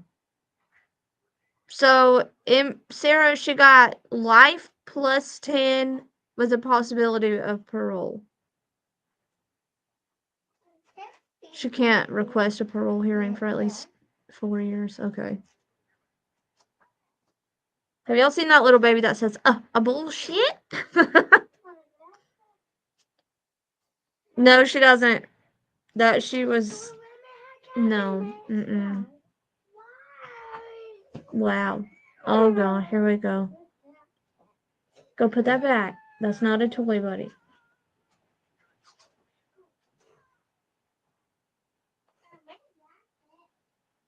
Not in Georgia. They have a huge, huge release rate. Oh, jeez. Brooklyn, you need to chill out. Wow. What are y'all's thoughts on that one? I don't even know what to say. I mean, she's gonna be gone for a long time, but 30 to 40 years isn't enough to me. She took that away from that baby.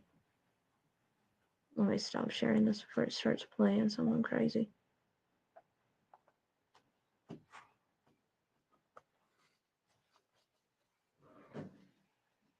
That's crazy. My kids are about to go hectic because I've been on here for a while and Logan's up. 8 out of 10. Granted parole. Oh, wow. Well, yesterday, Alabama Mom, everything we watched, they were all denied. Me too, Moonlight. They just say once 4 years have passed, the conviction is considered permanent. Oh, wow. That's crazy. Yeah, because each program she does counts as so much time too, right? Get down. What do you need? Lord, the kids are gonna act crazy, which means the dogs are gonna go crazy, so I'm probably gonna have to get off here in a minute.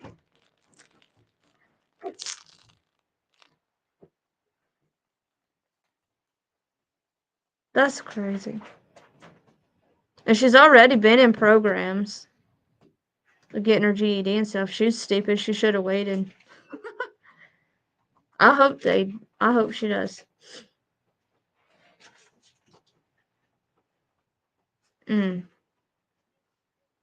That's crazy. Crazy!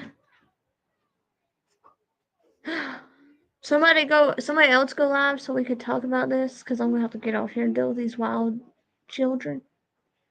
And clean my house. Dublin! Go live. Where you be?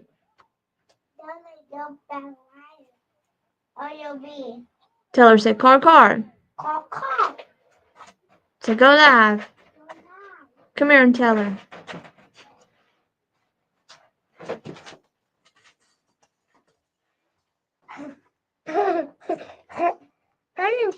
She'll have to have no violations. Yeah, I doubt she will do that. Oh, well, chew that up first. Y'all can watch Brooklyn smack on her food. I'm sorry. I didn't realize she had a mouthful of food. Chew it up. We're gonna have to follow up and see if she goes to General Pop. Yeah, that'll be interesting, Emery. Tell Car. Look, she's right there. Tell her. Tell Car. What? Tell her. Coca-Cola. Okay, y'all want to tell them bye-bye? Yeah. Bye-bye, Coco. Come here, buddy. Mama only love Coco all the time. You love Concord all the time? We said goodbye, bye-bye. Don't touch the computer. All right, sit back. Don't touch my computer. Oh, shoot. Oh, shoot. They don't unplug my computer. Good thing the battery's charged. All right. Bye-bye, Coco. Tell them bye-bye, buddy. Bye. Bye-bye, Coco. Let me go deal with these chitlins. I love your faces. Bye, Not gonna Daddy. see me anymore. No way, Daddy. Okay.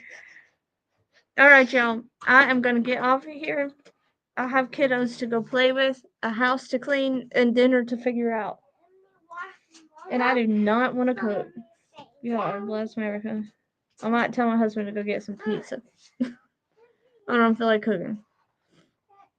Thank y'all so much. They're cute till you have to deal with them all the time. Alright, but I will see y'all. We'll go live sometime tomorrow. Maybe tomorrow morning. Hello, Mama. Daddy. Who's your daddy?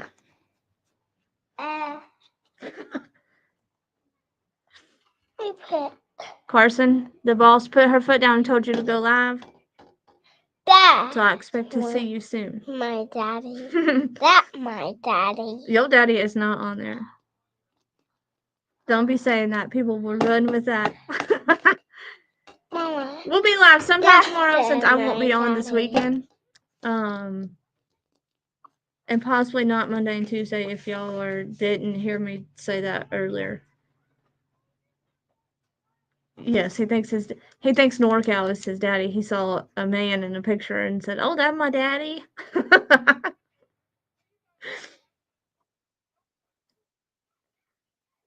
Thank you, Moonlight. Y'all stay safe. Dumpling, we need to have a stream together, just a fun hangout live. It's been a while. That is what Logan said. Well, that sounds good, jet lag. I just don't feel like cooking. I have a whole mess to clean up from yesterday. I don't want to do it again. Yeah, so I will see y'all somewhere on the YouTube streets, I'm sure. Love your faces.